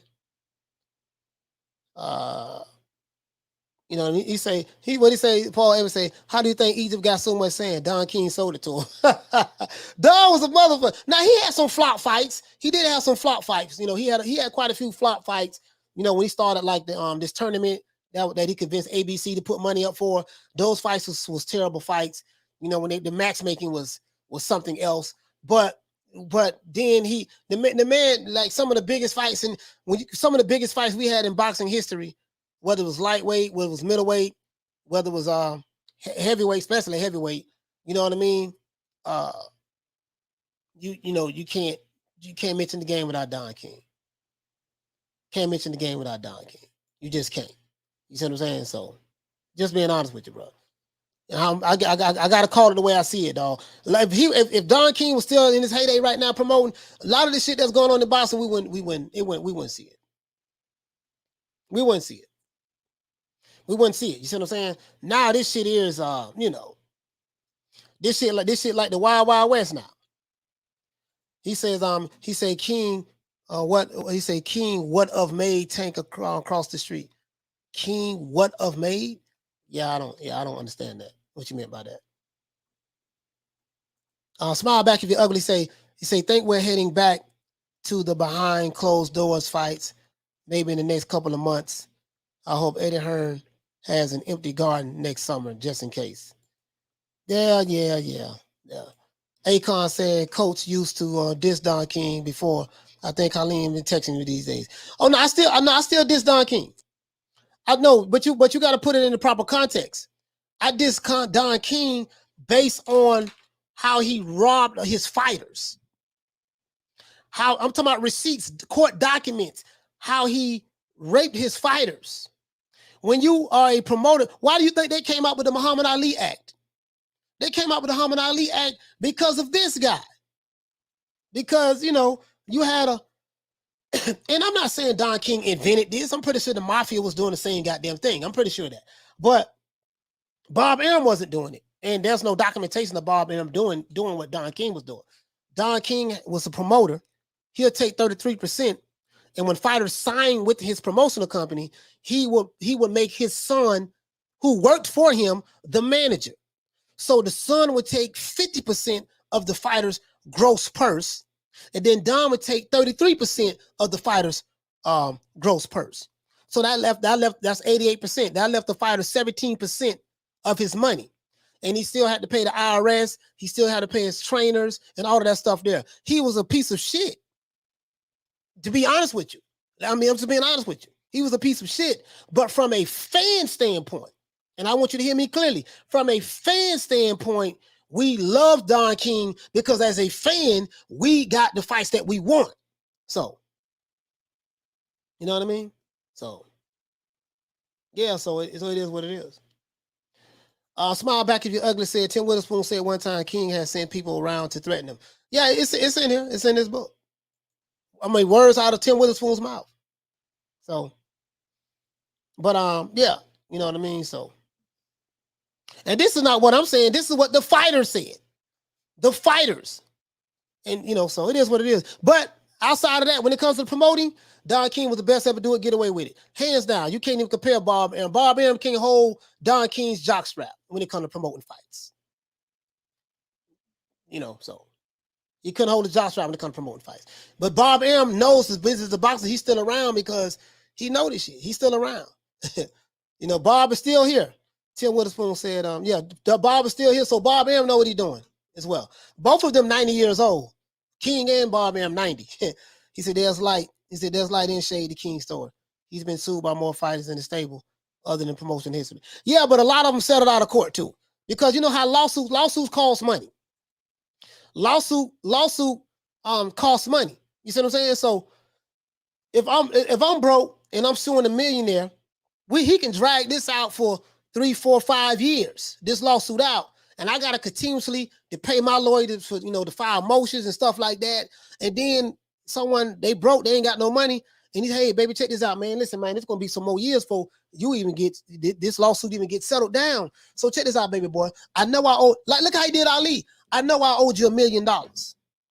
But by the time, I think it was $1 million to $2 million after the Larry Holmes fight. But by the time we go to court and get the fight and this and that, that's going to be 6, 7 years down the road. Take this $50,000 cash and make sure, and King always made sure he had people around that individual who knew him, who that person can trust, who he would pay to deliver the message. So, it is what it is, man. But when it comes to the fights, man, he gave us the fights. He said, Coach, that's exactly what I just said, Coach. Start reading my comments as verbatim jokes. You saying verbatim jokes, yeah. But you get what I'm saying, though? Yeah, so when it came to that, I a lot of this shit that's going on right now, we wouldn't have that going on right now. He said, Coach, King will have Tank cross the street for the big fight. Oh, yeah, absolutely. Absolutely. King will have them cross the street. It won't be in that, you got to sign with such and such. Like, I never heard no shit like this, bro. I never heard nothing like this. You know, when you got old crescent niggas on YouTube who have YouTube channels, dick riding for promotional companies, selling fighters, you know, telling other black fighters, well, we don't like you because you don't want to give us an interview. That's one. And then two, you signed the wrong promotional company. As though PBC is a black-owned company. It's not. It's not. Al Heyman is the name of it, but he got white investors. Waddell and Reed. Come on, man. I've been, as a matter of fact, let's do this. Let's do this. This for the Wakandaites out there. The Wakandaites. Well, the Wakandaites. Let's go here. Let's look up Waddell and Reed, man. Waddell and Reed. If you're new to the channel, please subscribe. Hit the like button. If you're new to the channel, please subscribe. Hit the like button. Waddell. New to the channel, please subscribe. Hit the like button. Oh, wait a minute. Sorry about that, guys. Sorry about that. Sorry about that. I'm at the wrong spot. Let's go to my videos. My videos. And let's look this stuff up. Because I got a video here I can show these guys. I got a video I can show these guys. Let me see something. Waddell and Reed. Where we at? My videos.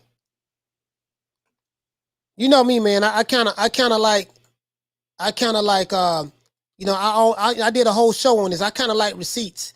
I'm a receipt guy. Like when I come with some shit, I come with some shit. When you tell me something, I'm gonna do my research, and if I see that shit ain't on point, I'm like, nah, homie, that shit what you said really ain't. What was the name of that video though? Damn, what was the name of that video? I bodied them on that video. I bodied them. I think that was a video that kind of like I bodied them on that video, guys.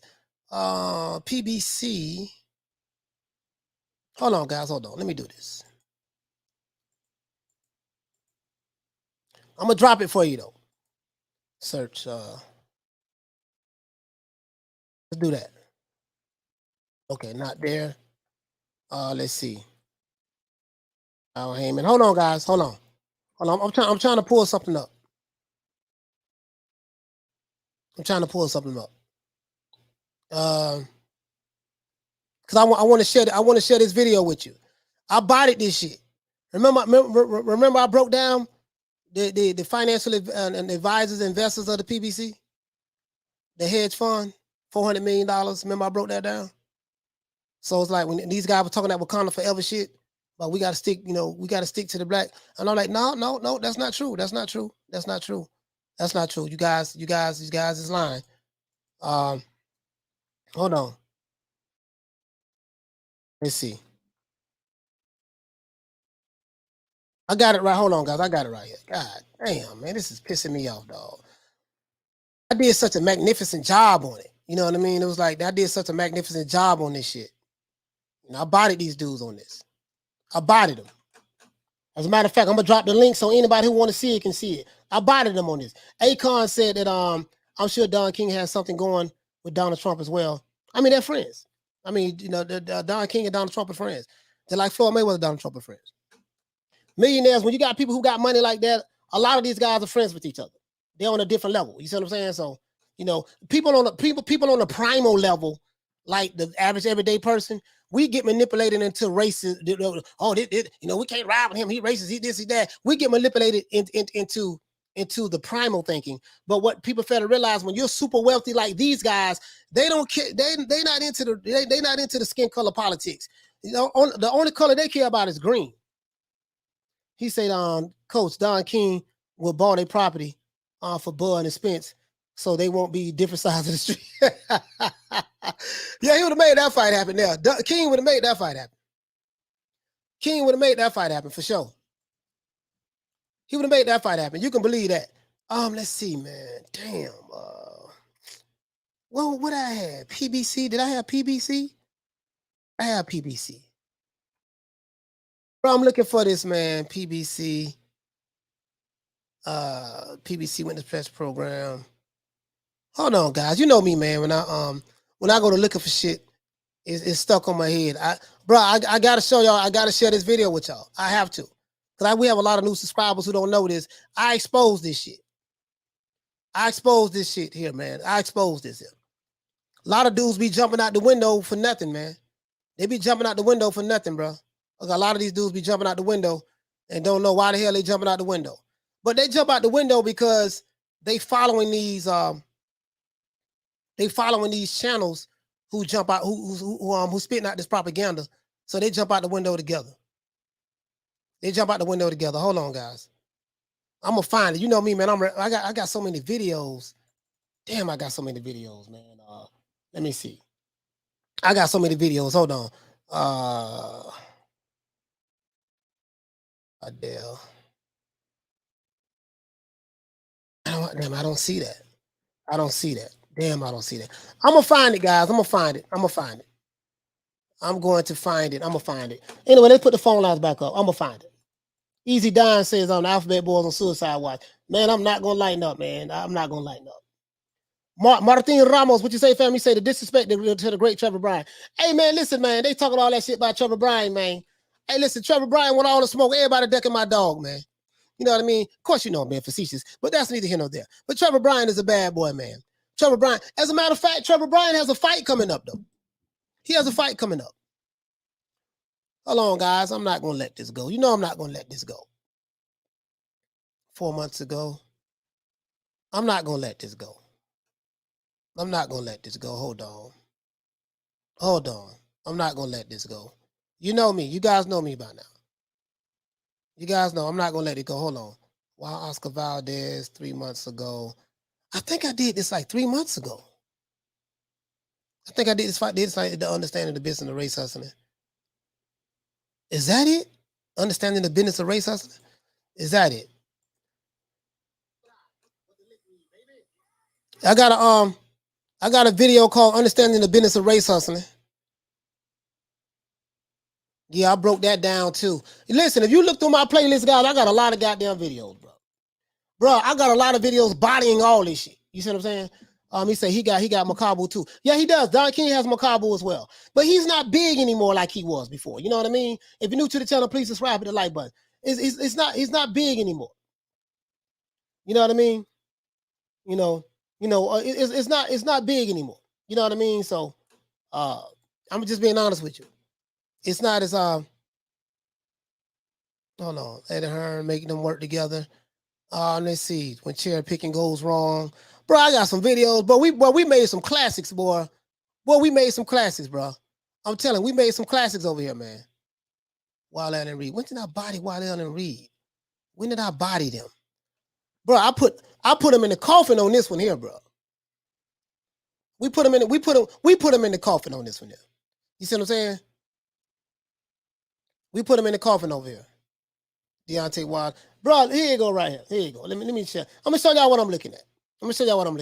These are just some of the things that we accomplished together as a community. You know what I mean? I'm looking at my playlist over here, man. Wild Allen Reed. We gonna find these boys. Cause I want y'all, those who new to the channel, you gotta understand, I'm not an LDBC channel. I'm not affiliated with them. I don't push the race hustle and race baiting narratives. I don't do that over here. If you came over here for that, you might want to unsubscribe. This is not the channel for you for that. But what I do, he says, I admit I don't know much about Trevor Bryan. Yeah. I don't know much about him neither, but that doesn't stop me from capping for him. No, I'm just joking. I don't cap for the dude. I just be joking. Let's see, Sugar Hill. We had Sugar Hill on the show. Guys. Bro, when I pull this up right here, man, this is gonna be. Remember, we did this one here. When Fury knocked out Wilder. We had a good run on those. Leading up to it. Let's see. You got Devin Haney here. The Instagram, Devin Haney and Ryan Garcia. I call him the Instagram model. See, we got Wilder. I'm not Wilder. We got the Glam Squad right here. Remember the Glam Squad? No, y'all remember the Glam Squad. I'm not gonna lie. Anthony Joshua loses to Alexander Usyk. Everything leading up to that. Dillian White. I have almost 500 videos now. Dillian White. I'm gonna find it. And this is the thing, guys. Like, I'm not gonna sit here and lie to you, dog. Regardless of, like I say, how Don King treated his fighters, but I'm really I really miss that guy. The Understanding the Business of Race Hustling. Y'all go check that out. I break down what the Alphabet Boys are making an attempt to do on YouTube, but They're not good at it. Oscar Valdez, bro, you know, let's see. The Teflon Don, Caleb Plant. I got a lot of shit over here, man. We got a lot of videos. Let's see. They say Devin Haney being ducked. Okay. We got when Jamal Charlo, when Jamal Charlo think he turned himself in from skipping out on a hotel bill that he didn't pay. You know what I mean? Manny Pacquiao. They got retired by Ugas. Can the PBC survive? Sean Porter. We got Virgil Ortiz. We talked about him. You know what? I think this video is a lot further back. Let's see. Adrian Broner want Al Heyman to pay him his money.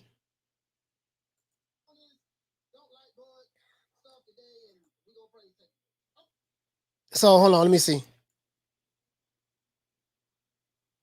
Am I talking about White Ellen Reed here?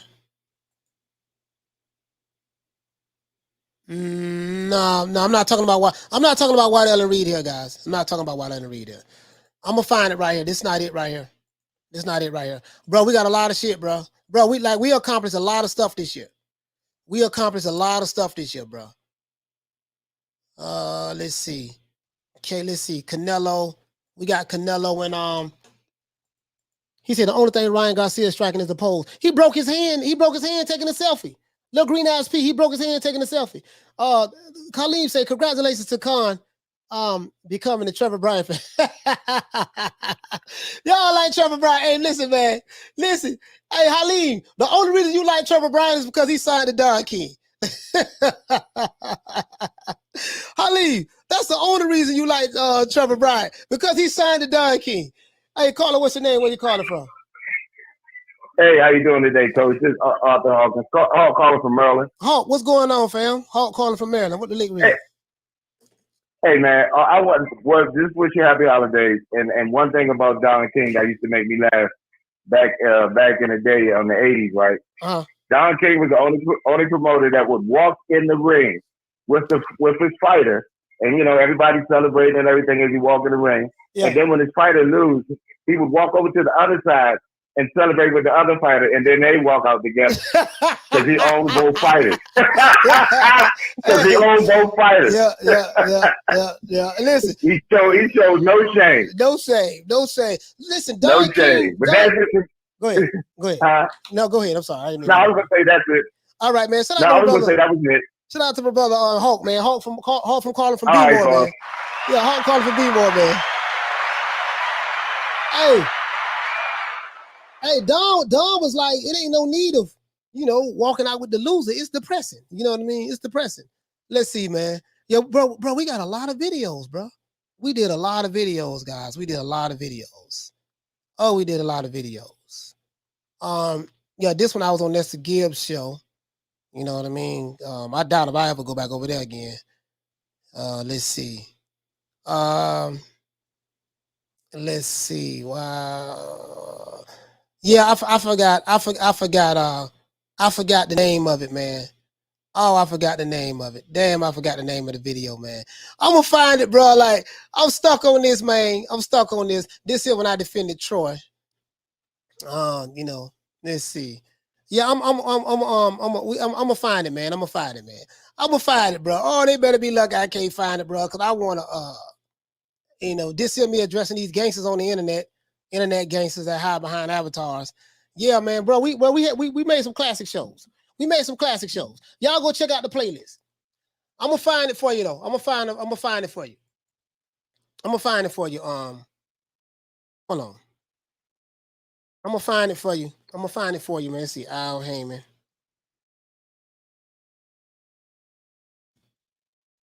I'm gonna find it for you, man. I promise I'm gonna find it for you, man. Waddell and Reed. That's probably why I couldn't find it. That's probably why I couldn't find it. I think I was typing in the wrong stuff. Oh, here you go. Oh, no, that ain't it. Oh, boy, they better be like I can't find it. Boy, they better be like I can't find this video, boy. I'm gonna comb through it. Oh, they better be like I can't find it, bro. Oh, they better be like I can't find this video because I want you guys to see it. I want like new subscribers to really look at this video and you will see why I am so disliked amongst certain circles, amongst the victimhood circles. You'll see why. You'll see why, bro. You'll see. You will see, bro. You will see. You will see. You see what I'm saying? Let's see what he say. What he say? He says, he spoke about that on the David Letterman show. The Letterman said to him, do you understand that it's a weasel behavior? Don said it was just business. Yeah, Don looked at fighters as interchangeable parts. He didn't care nothing about it. He was a shrewd businessman. You know, anytime you sign a fighter and you're taking 88% of his purse, I tell you everything you need to know. Not 88%, 83% of his purse. You're taking 83% of a fighter's purse, leaving him 17%. That tells you everything you need to know. Halim says, Coach, that's what's missing in new era boxing. Yes, Don King is missing. Don King is missing. You know, we need a bull like Don King to make these fights happen. Don King is missing. Don King would sign the fighters and make them fight each other. No, you're gonna no, you're gonna fight him. Nah, man, you're on the wrong side of the street. No. He's on the right side of the street. The side of the street that we is on green. Are we gonna make money? Yes, that's all I care about. We on the green side of the street. We're gonna make that fight happen. You see what I'm saying? And that's how we got the Lennox Lewis Tyson fight. You know, Holyfield Lennox Lewis fight. Like, we got a lot of fights. You know, Julio Cesar Chavez versus, Pernell Whitaker. We got a lot of fights. We got a lot of fights because of that. See what I'm saying? Don went on that other side of the street shit. And it took somebody like Don King to keep someone like a Bob Arum honest. You see what I'm saying? When I say honest, I'm not saying him ripping fighters off, but he like, man, cause when you have competition, it forces you to do certain things that you don't want to do. It forces you to do certain things that you don't want to do when you have a competition. So when you have another top guy that's giving like Don King was a fans promoter. These promoters today, they are not, and listen, Bob Arum comes from that era. But these promoters today, they are not fans. They are not fans. They are not the fans promoter. Don King was a fans promoter. Don King is a fans promoter. Facts. He was a fans promoter. Like, you listen, I didn't see no boxing fans upset with Don King. We love, as a matter of fact, I'm gonna be honest with you, dog. We love Don King. Only in America, baby. Don King was, if he had a Puerto Rican fighter, he had the Puerto Rican flag when he stepped in the ring, along with the American flag. If he had a Mexican fighter, Julio Cesar Chavez, Viva Mexico, he had that flag. If he had a fighter from Russia, he had a Russian flag. If he had a Black American fighter, he got the American flag. If he had an Irish fighter, he gonna come up with the Irish flag. You see what I'm saying? This is what Don King did. This is what Don King did. The only color that Don King understood was green. And I tell you guys this, like, this YouTube shit, is very primal. Very primitive. You see what I'm saying? Also, so to speak. They don't get caught up in this primitive shit. Like, when you got money like Don King, Bob Arum, who else out there, man? The Barry Hearns, the Eddie Hearns, the Haymans, when you got money like that, these guys are super rich. They don't have the conversations that a nigga from YouTube have. Or old crusty nigga that's on YouTube with a YouTube channel. They don't have those kind of conversations. The guy was charismatic and intelligent. He could recite an entire Shakespeare soliloquy on Q2. Yeah, he was very smart. Very smart. Very smart. Very smart. He's still sharp. Still sharp to this day. Fans today more emotionally invested in specific fighters, more so than the sport of boxing. Yeah, that's pretty much what it is. There's a lot of that going on. And then you got, again, the old crescent nigga syndrome. My goal is to run these niggas off the block. I have every intention on doing that. Got some power moves we making, man, for next year. Also, tomorrow's show, we have remember we had Rick Ross on, we had Free Ray Ricky on the other day, right? Free Ray Rick Ross. That was Thursday. We had him on the show along with Rick Glazier. Tomorrow's show, we have a young fighter coming on here on the show tomorrow. Floyd Sr., not Floyd Mayweather Sr., but remember Kid Austin. Remember Ricky Ross was talking about this fighter that he's managing called Kid Austin. Kid Austin, he's had what 9 knockouts this year. I think he had 9 knockouts this year. He's moving up to 135. He's only 19 years old.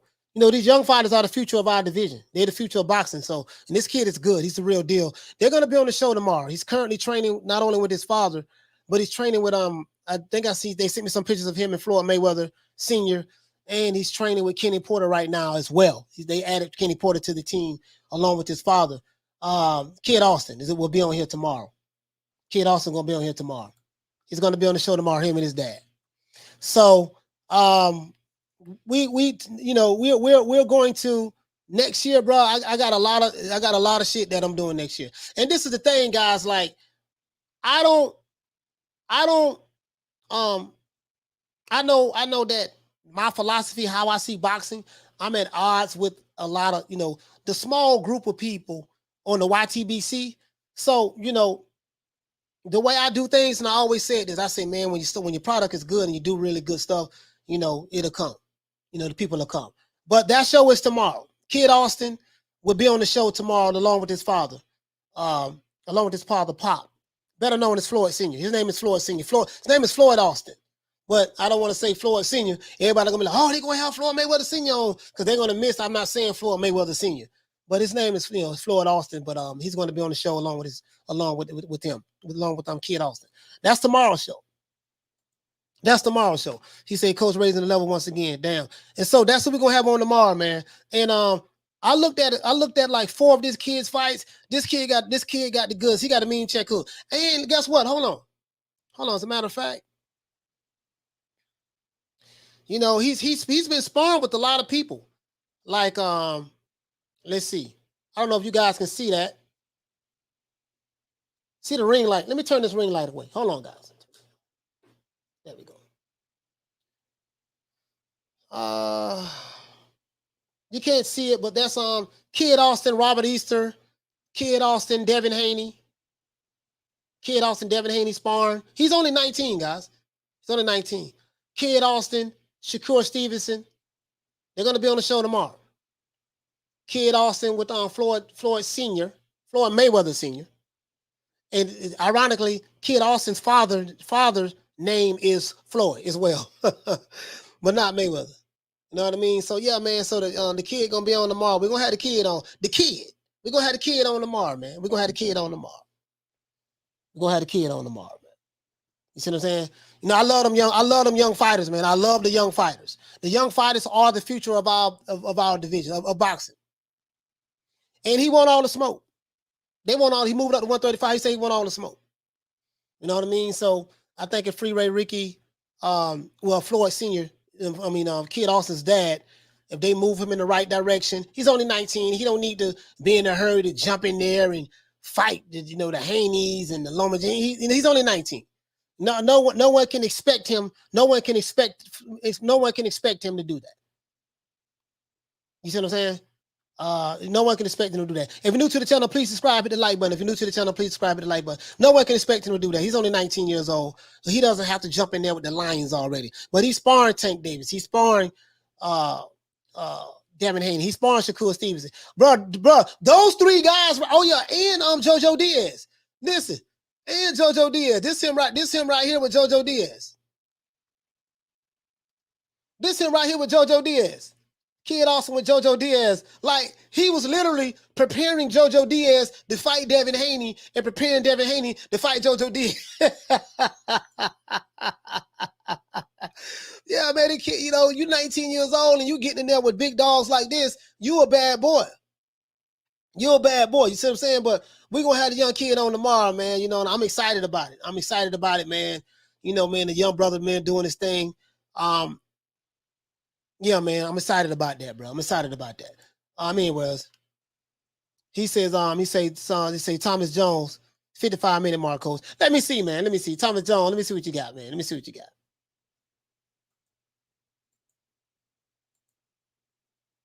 you got. Thomas Jones. Hold on, my brother. Hold on, my brother. He said 55-minute mark. That link it's not opening up anything.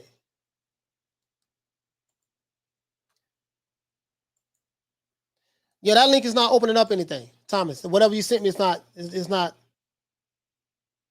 Oh, I know why. I know why. You got YouTube. You got the dot. You got a dot by under the tube. Repost it, Thomas Jones. Hold on, let me see. Repost it. Repost that, Thomas Jones. You put the link in there wrong. You put the link in there wrong. Repost it. Yeah, man, we doing some things though, man. Shout out to Thomas Jones, man. Shout out to Thomas Jones. Hey, okay. For dropping that quarter of a bam dub on your boy. Hey, Leroy. Super chat received. Playtime's over, boy. Yeah, man. Yeah, repost the link, Thomas. Repost the link. Because you got a dot right there. It's supposed to be YouTube. You got YouTube.be. Oh, he said the link works. It's your show. Oh, okay. Yeah, I didn't know. I thought he was sending me another video. But yeah, we're gonna have the kid on tomorrow, man. So hey, that boy got some fast ass hands, bro. You know, I'm not gonna say a lot to you. He got some fast ass hands. I'm very impressed with him. And it take a lot to impress me. You know what I mean? But the fact that he's sparring these guys and he's giving them that work in sparring, and he can hold his own. And the simple fact that he said old video coach on 4 months ago. Okay, hold on, Tom. Let me see.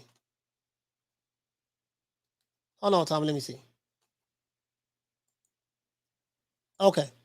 All right. Thank you. Thank you so much. Thank you. Yeah, man. I'm sitting back, man. Like, the simple fact that he's getting that work from these guys and he holding his own, that tells me everything that I need to know. You know what I mean? So we got, bro. We got a lot of interviews that we're going to be doing. Bro. Like literally, we got some stuff. I got some stuff lined up. I haven't said anything to anybody. I just want to lay them out there, do the interviews. That's all I want to do. I just want to lay it out there and do the interviews, man. That's all I wanted to do. Hold on. This is August. Oh, let's see. Hold on, guys. He said old video from 4 months ago. I think I got it now.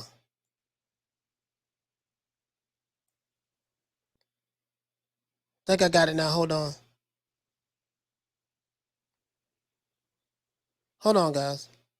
What is this? Old video from 4 months ago. Hold on. Oh, you know what? Yeah. Hold on.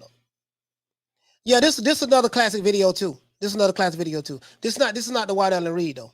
This is not the White Island Reed one. Say 50-something minute mark. Hold on.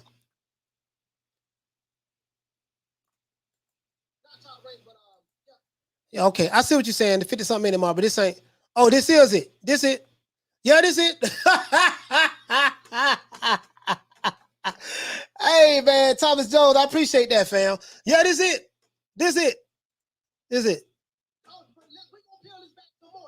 Oh, this it right here. Oh my God, bruh. This why I couldn't find it. This video right here. This from my Wakanda Forever. Go to this video, man. Should Al Haymon control PBC fighters with an allowance from their own money? Yes, and no. You know what I mean? It's supposed to be yes or no. You know what I mean? These are the financial backers of Al Haymon. This guy right here, right? I'm not even gonna get into that. I'm gonna say, as a matter of fact, I'm gonna save this in my playlist.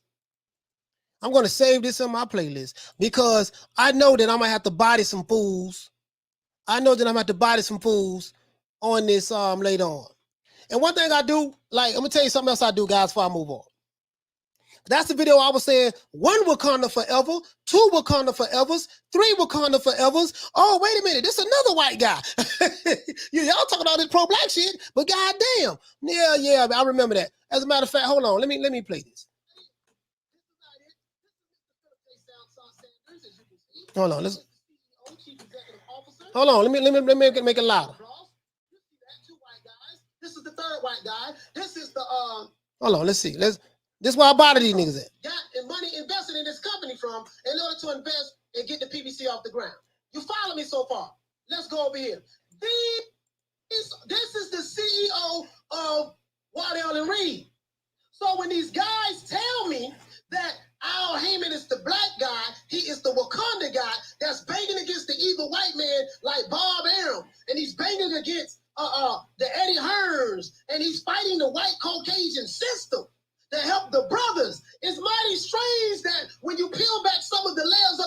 then this same guy who you say is the Black Panther, the savior of boxing, he's connected to these guys. These are the guys who invested $425 million into the PBC.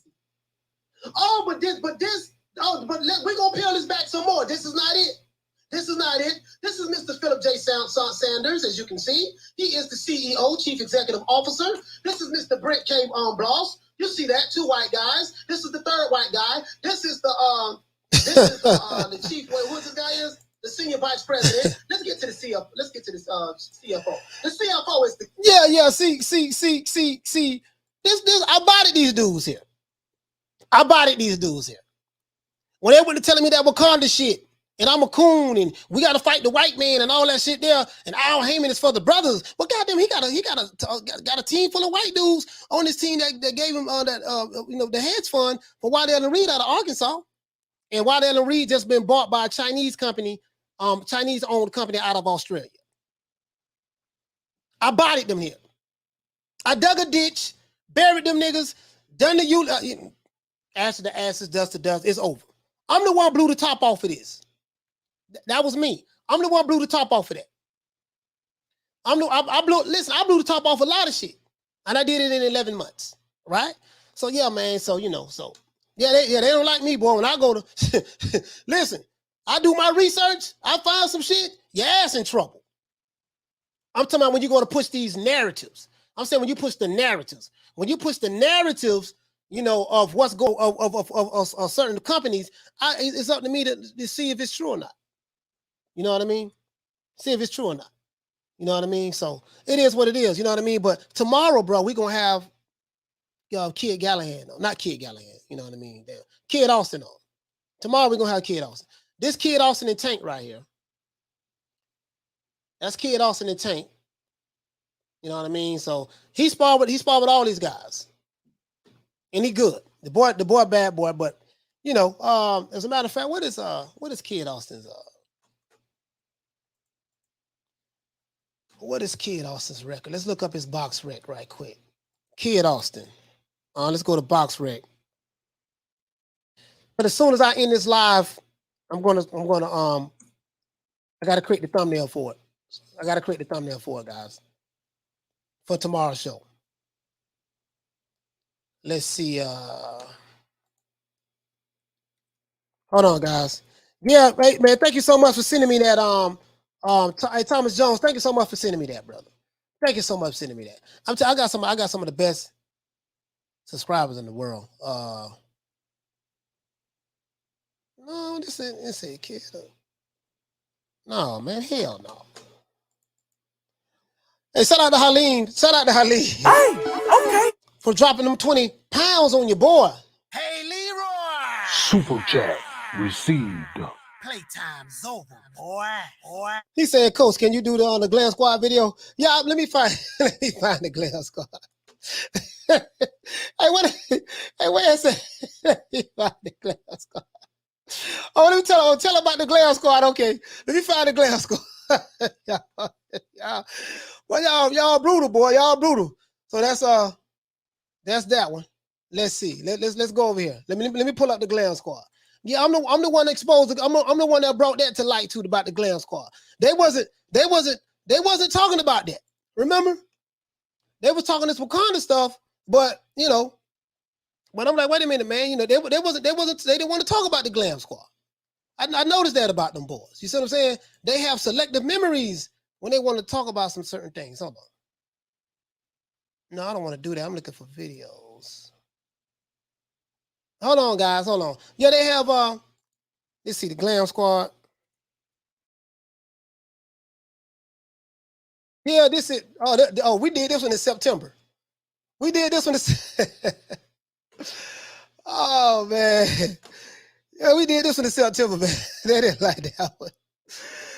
Yeah, we did this one in September. Hey man, yeah, we did this one in September. Hold on. If you're new to the channel, please subscribe and hit the like button for the old boy. We cooking today. We're not gonna play with him. I promise you I'm not gonna play with him today. So let me go ahead and get everything together right here, baby boy. Baby boy, let me go ahead and get everything together right here, baby boy. Mr. Al Heyman, sir. Oh, Al. Al ain't like what I was spinning yesterday, huh? So Al got in contact with. Okay, it's cool. It is. Oh, I ain't tripping, Al. this I ain't tripping. This the video. I ain't tripping, Al. This the video where I got a strike for using like 10 seconds of a PBC fight when I was showing what Wilder knocked out Bermain Stavern, how Bermain Stavern just folded over or something like that, and PB Al Heyman's like struck it, so it wanted me to take it down. Yeah, so that pissed me off. So that was the motivation for this one. That pissed me off, and I went in. Al, I'm not tripping on you, sir. And I was banging against the Alphabet Boys. Nation, I'm not tripping on you. I understand. I feel y'all pain. Guess what, though? I feel your pain, but you're going to feel my pain, too. So anyways, the question today, guys, is this. I'm going to give everybody a shout out in the chat. Yeah. The question today is this, guys. Can Deontay Wilder's team, the Glam Squad, help him defeat Tyson Fury? Yeah. Hey, man. Yeah. Hey, man. Listen, man. Yeah, listen. Hey, listen, bro. This was a classic one, too, man. Yeah, because I was getting attacked by the Alphabet Boys. I was getting gun emojis sent to me. They were saying all kind of shit. Coon, Uncle Tom, sell out, all that shit there. And boy, I was 38 hot. And then Al Heyman had me take my video down that I put up because I was showing how I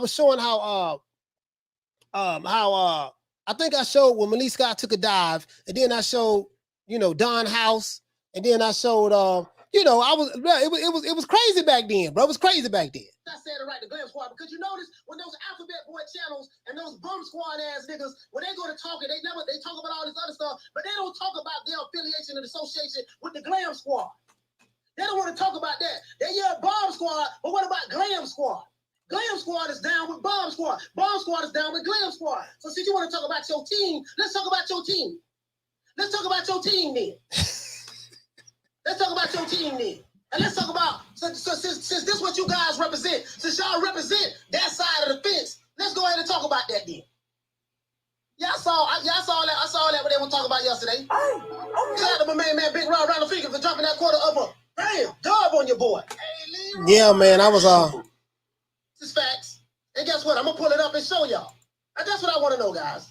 You know what I mean? Can the Glam Squad hate or help Wilder defeat Tyson the Gypsy King Fury? Now we see the role. We're gonna talk about Wilder's team. His team. We're gonna talk about his team. We see the role that Shelly Finkel has played in Deontay Wilder's life as a boxer. Shelly. Yeah, because see, this is the thing. Right? Let me give you some context if you're new to the channel. There was a narrative that was being put out there by these Alphabet Boy communities that, everything was pro-black, black everything, white man, the devil, they evil. We got to fight against evil Aaron Bob, Eddie Hearn. If you black, you got to be on code. But they was dissing other black fighters like Terrence Crawford, Anthony Joshua, and Dillian White. People from the UK, y'all black, y'all ain't really black like us. We just got to get on code. Whatever Wilder want to do, that's it. He fighting these people, fighting for us. But they don't want to talk about. Well, Shelly Finkel is white. He's Jewish. He's on Deontay Wilder's team. What other dude name is trainer? JD's is white. We don't want to talk about that. You want to talk about the guy who he called his white father growing up in Alabama. They ignore all of the key things in order to fit their narrative. And then they didn't want to talk about the Glam Squad. They don't want to talk about the Glam Squad to our brothers and sisters, two white brothers and sisters from the LGBT community. The reason why I'm saying this because I don't want no smoke from the LGBT community. There are two white brothers and sisters. I talked about that. So that's what this was all about.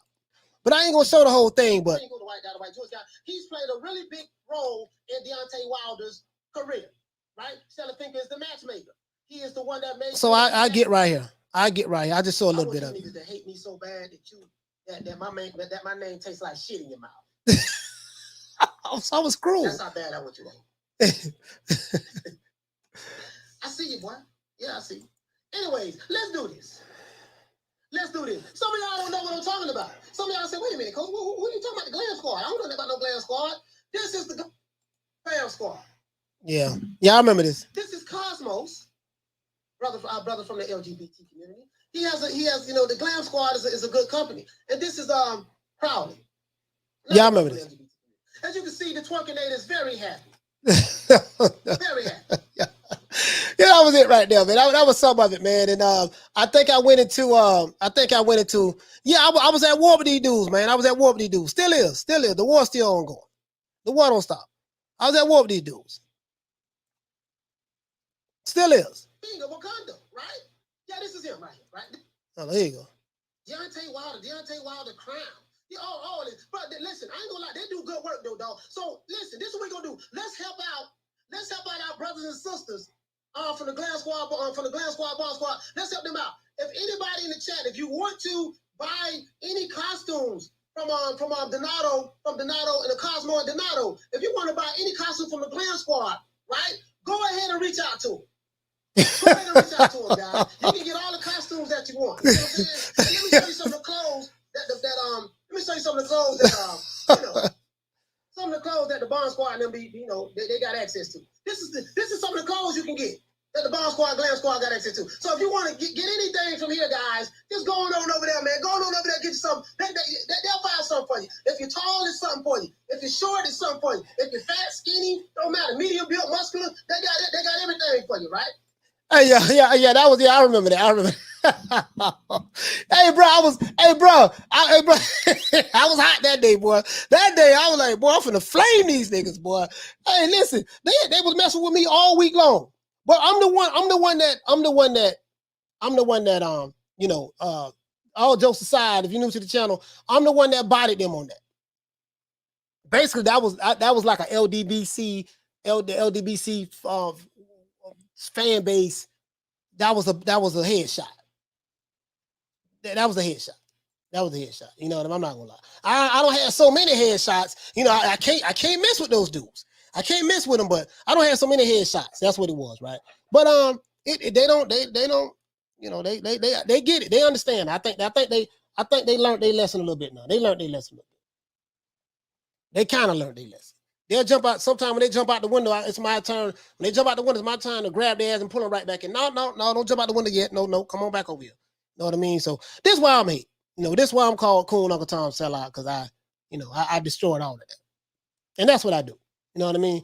He said, I'm going to go rewatch that video after this. Yeah, bro, if you want to laugh, smoke some weed and watch that video. Smoke some weed and watch that video. Yeah, James Brown said, Coach was pissed off that day. Yeah, I was really pissed off that day.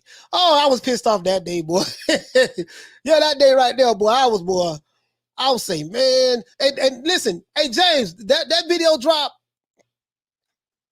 That video dropped, I was pissed off that day. That video dropped on September 29th. Let me see, can I save it? I think I saved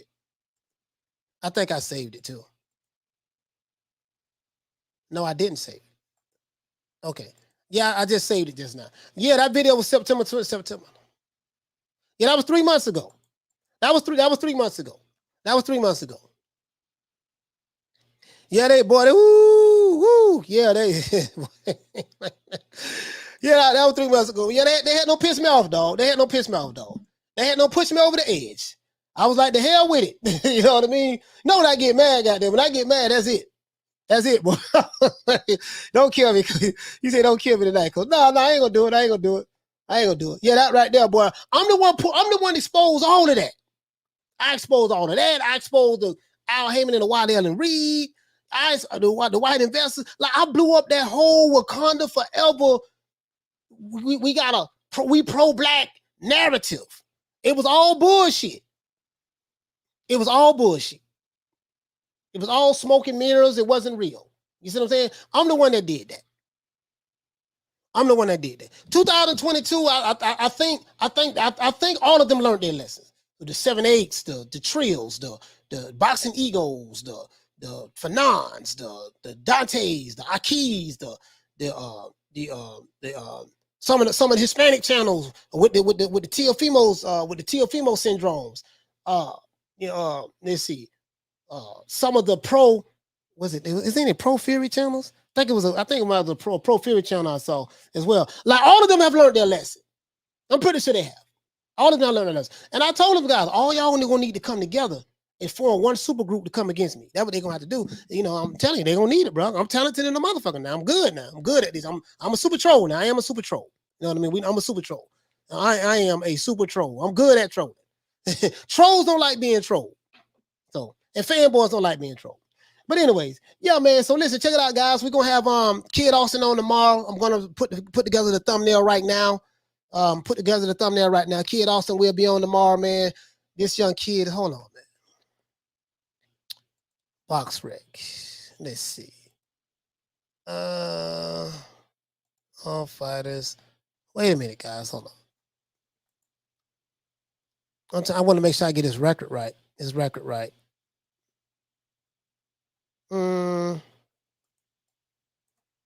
see. Hold on, guys. Hold on. Sorry about that. Yeah, I want to make sure I get my brother around record right. I think I want to say he had 9 fights this year. I think the brother had 9 fights this year. Him and his dad gonna be on.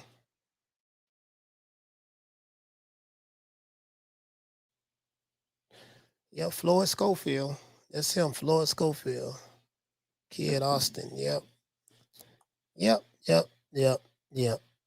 That brother there, man. We're gonna have him on tomorrow, man. And I'm gonna have some information for y'all. We're gonna have him on tomorrow, man. So y'all be on the lookout for that, man. It's gonna be a damn good show. We're gonna have Kid Austin on tomorrow, man, along with I don't know who I was gonna be with him. I know his father's gonna be on. As well. But I don't know who else is going to be with him, but we'll find out tomorrow. But Ricky Ross is the one that Freeway Rick Ross is the one that made this happen. If it wasn't for him, we wouldn't have this interview. And if it wasn't for Rick Glazier, none of this would be possible, because Rick Glazier is the one who brought Freeway Ricky Ross on the show. And through that connection, he sent Kid Austin over here to do the interview. So shout out to Rick Glazier, shout out to Steve Kim, shout out to Kid Austin, shout out to his father, Pops. And Floyd Sr. as well, Floyd Mayweather Sr. as well, and all of the guys who spar with him. This kid has a bright future ahead of him, and we're gonna promote the hell out of him over here. Oh yeah, hold on. I'm finna say this too. I have not been bought, paid for. You won't see me capping for no fighter, whether it's Kid Austin or whatever. I don't do that over here. This is the one YouTube channel where you don't have to worry about me being bought off and then advocating for a fighter over everyone and capping for him. You will never see that shit with me. I am the one channel that has not been bought and paid for. Remember, I told you guys, you have the old new media, which was the Dantes, the Akis, the Boxing Egos, the TBVs, the Alphabet Boys. They was the new media at that time, but now they're the old new media, because those guys have been bought and paid for by the PBC, and they're very biased in their analysis, and they do a lot of dick riding for other companies and stuff. We don't do that over here. Now we got the new media. The new media is me. I represent the new media, the new movement. It's a new wave coming. It's a new wave here, and those guys haven't figured it out yet. It's a new wave here. You see what I'm saying? So now, new wave of content creators that's going to come now, we gonna do our thing. I'm gonna be the one to lead the way. I can handle all of those guys. I can handle all of them. They're no problems. They're very easy. And all of them pretty much the same. They think alike anyway. They're very easy to deal with. I can handle them. 2022 is going to get hot. 2022 is going to get hot for your favorite YouTube channels. It's going to get hot for them. I can promise you that.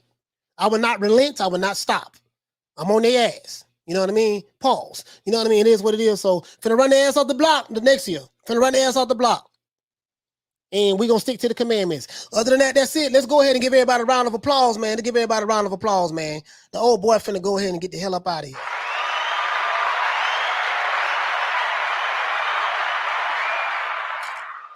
Shout out to Donald for calling from Richmond, California. Shout out to the Queen Bless 365. Shout out to my man Hulk from Baltimore. Let's see. Shout out to my man Thomas Jones. Thomas, thank you so much for finding that video, brother. Man, thank you so much for finding that video. Shout out to Thomas Jones. Shout out to my brother, man, Halim in the building. Shout out to the Queen, Lady Shan. What's happening, Lady Shan? Shout out to Rob Rib Shows. Shout out to Con Shonery. What's happening, bro? Shout out to G to PT with the Lick Reed. Shout out to the Crescent City. What's happening? Shout out to the Boxing Scientists. What's happening? Shout out to Easy Dimes. Shout out to Thomas Cruz. Shout out to Wendell Jackson. Shout out to George H. Shout out to Hector Garcia. Shout out to Con Shonery once again. Shout out to One Honor. Shout out to the Queen, Love Green Eyes P. Shout out to the Queen, Lisa Bales. Shout out to the Queen, Karma Serene. Shout out to Charles Stevens. Shout out to Double A Ron. Shout out to my main man, Ronald Finkley, man. Shout out to Dude Bro with the Lick Reed. Shout out to I Am Dave. Shout out to Carlos. What's going on, fam? Shout out to Carl Hansen. Shout out to Easy Designs with the Lick Reed. Shout out to Dude Bro. Shout out to the Crescent City. Shout out to Eddie Val. What's going on, bro? Shout out to shout out to Bruce Goals. What's going on, my brother? Shout out to, let's see, man. Shout out to everyone who listening to this podcast on Amazon Music as well as Spotify. Shout out to Martin Ramos. JB in the building. Dude, bro, what the Lick Reed. Let's see. Akon, what's happening? Shout out to my brother Charlo. Let's see, man. Shout out to I Am Dave. Shout out to 01 Friend. Shout out to JB. Shout out to Punch Perfect Boxing. Shout out to Nelly Content ENT. Shout out to Easy Designs. Shout out to Mr. T in the building. Shout out to Butter B. What's going on, fam? Shout out to Derek Curry. What's going on, brother? Shout out to Carl Hansen. Shout out to Egg Shake Forum with the Lick Reed. Shout out to Default Apocalypse. Dude, bro, what's going on, fam? Shout out to La Quintisha, what's going on? She said, let me get that number. Yeah, get that number. It's up there. That's up there right now. Shout out to Young Foe. What's going on, bro? I think I got everybody up top. Let's go all the way down to the bottom. I like to start off up top, then go down to the bottom, man. Shout out to Batman Boxing Talk, man. Batman, them boys over there in DC, man. What's going on, my brother? Shout out to James Brown. What's happening, bro? Let's see, man. I appreciate that. I appreciate you so much, Simon Jones, for finding that video for me, bro. I probably never would have found it, bro. I never would have found it because I thought I named it something. I named it something else. I might need to change the name of the title. Shout out to James Brown, man. Let's see. Shout out to let's see. Shout out to Chick in the building. Chick, I hope you feel better, bro. Shout out to Akon. Shout out to ADD. Shout out to Paul Evans. What's going on, my brother? Salute to Ava as well. Shout out to King KO. Shout out to the Queen, all that. Say you have a cash out coach on your description. Yeah, I have it right here. I have it right in my description. Yes, I do. In my description, I do have a cash app. I have a cash app in my description. Well, I have it right here. The banner down. I have the banner right here. And you know what? I don't have a cash app. Damn, I don't have a cash app. I just thought about that. Cash app, $ New Media Today USA. I don't have a cash app. Wait a minute. Don't I have a cash app in my description? Let me see. Hold on. Let me see. Let me check this out. No, I don't. I need to put it there. I have it from here on out. Shout out to Bernard. Shout out to, let's see, who else we have in the building, man? Yeah, I have a cash app. I have a shout out to the Queen. Arlette. I have a cash app. It's $. The cash app is $. Cash app. I'm gonna have it in my description for now. Cash app.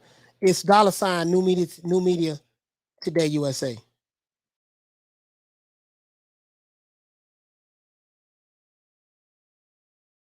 Yeah, that's what it is. And I save it right here.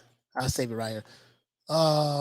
get rid of that, brother. Get rid of that and save it. Yeah, it'll be there from now on. Shout out to Devon H. Renee. He said, don't kill me. He said it's my birthday, Justin over an hour. Yeah, man, happy birthday, man. Capricorn season is in full effect, man. Shout out to the Queen, Lisa Bales. I Am Dave. Salute to you, fam. Merry Christmas and happy holidays, everybody. Shout out to Graham Taylor, man. It's been nice, man. I wish I was in better spirits today, man, but it's something real tragic happened in my family. So, but I still had to come, had to show up, for everybody. I had to show up for everybody. But other than that, that's it, man. This is our boy, Coach Malachi Williams. Stay Wavy TV. I think I got everybody, man. Anthony Evelyn, Kelly Malia. Salute, man. Harleen once again. Other than that, this is our boy, Coach Malachi Williams signing out. New Media Today USA Boxing. See you guys tomorrow, man. New Media Today USA. we're gonna have Arlette says share Capricorn too. Okay, okay. Okay, for sure. So I see you tomorrow. See you tomorrow, man. 3 o'clock Eastern Standard Time. Holla at y'all, man. Don't meet me there, beat me there. We're gonna have Kid Austin on tomorrow, man. Kid Austin on tomorrow. And we're gonna kick the new year off with a bang. We're not gonna be bullshit with these guys. I'm not gonna lighten up. I promise I'm not gonna lighten up. I don't know how to lighten up. Other than that, that's it. Holla at you guys tomorrow, 3 o'clock Eastern Standard Time. I'll holla at you guys in the chat. Peace. Man, I'm out of here, bro. Let's go.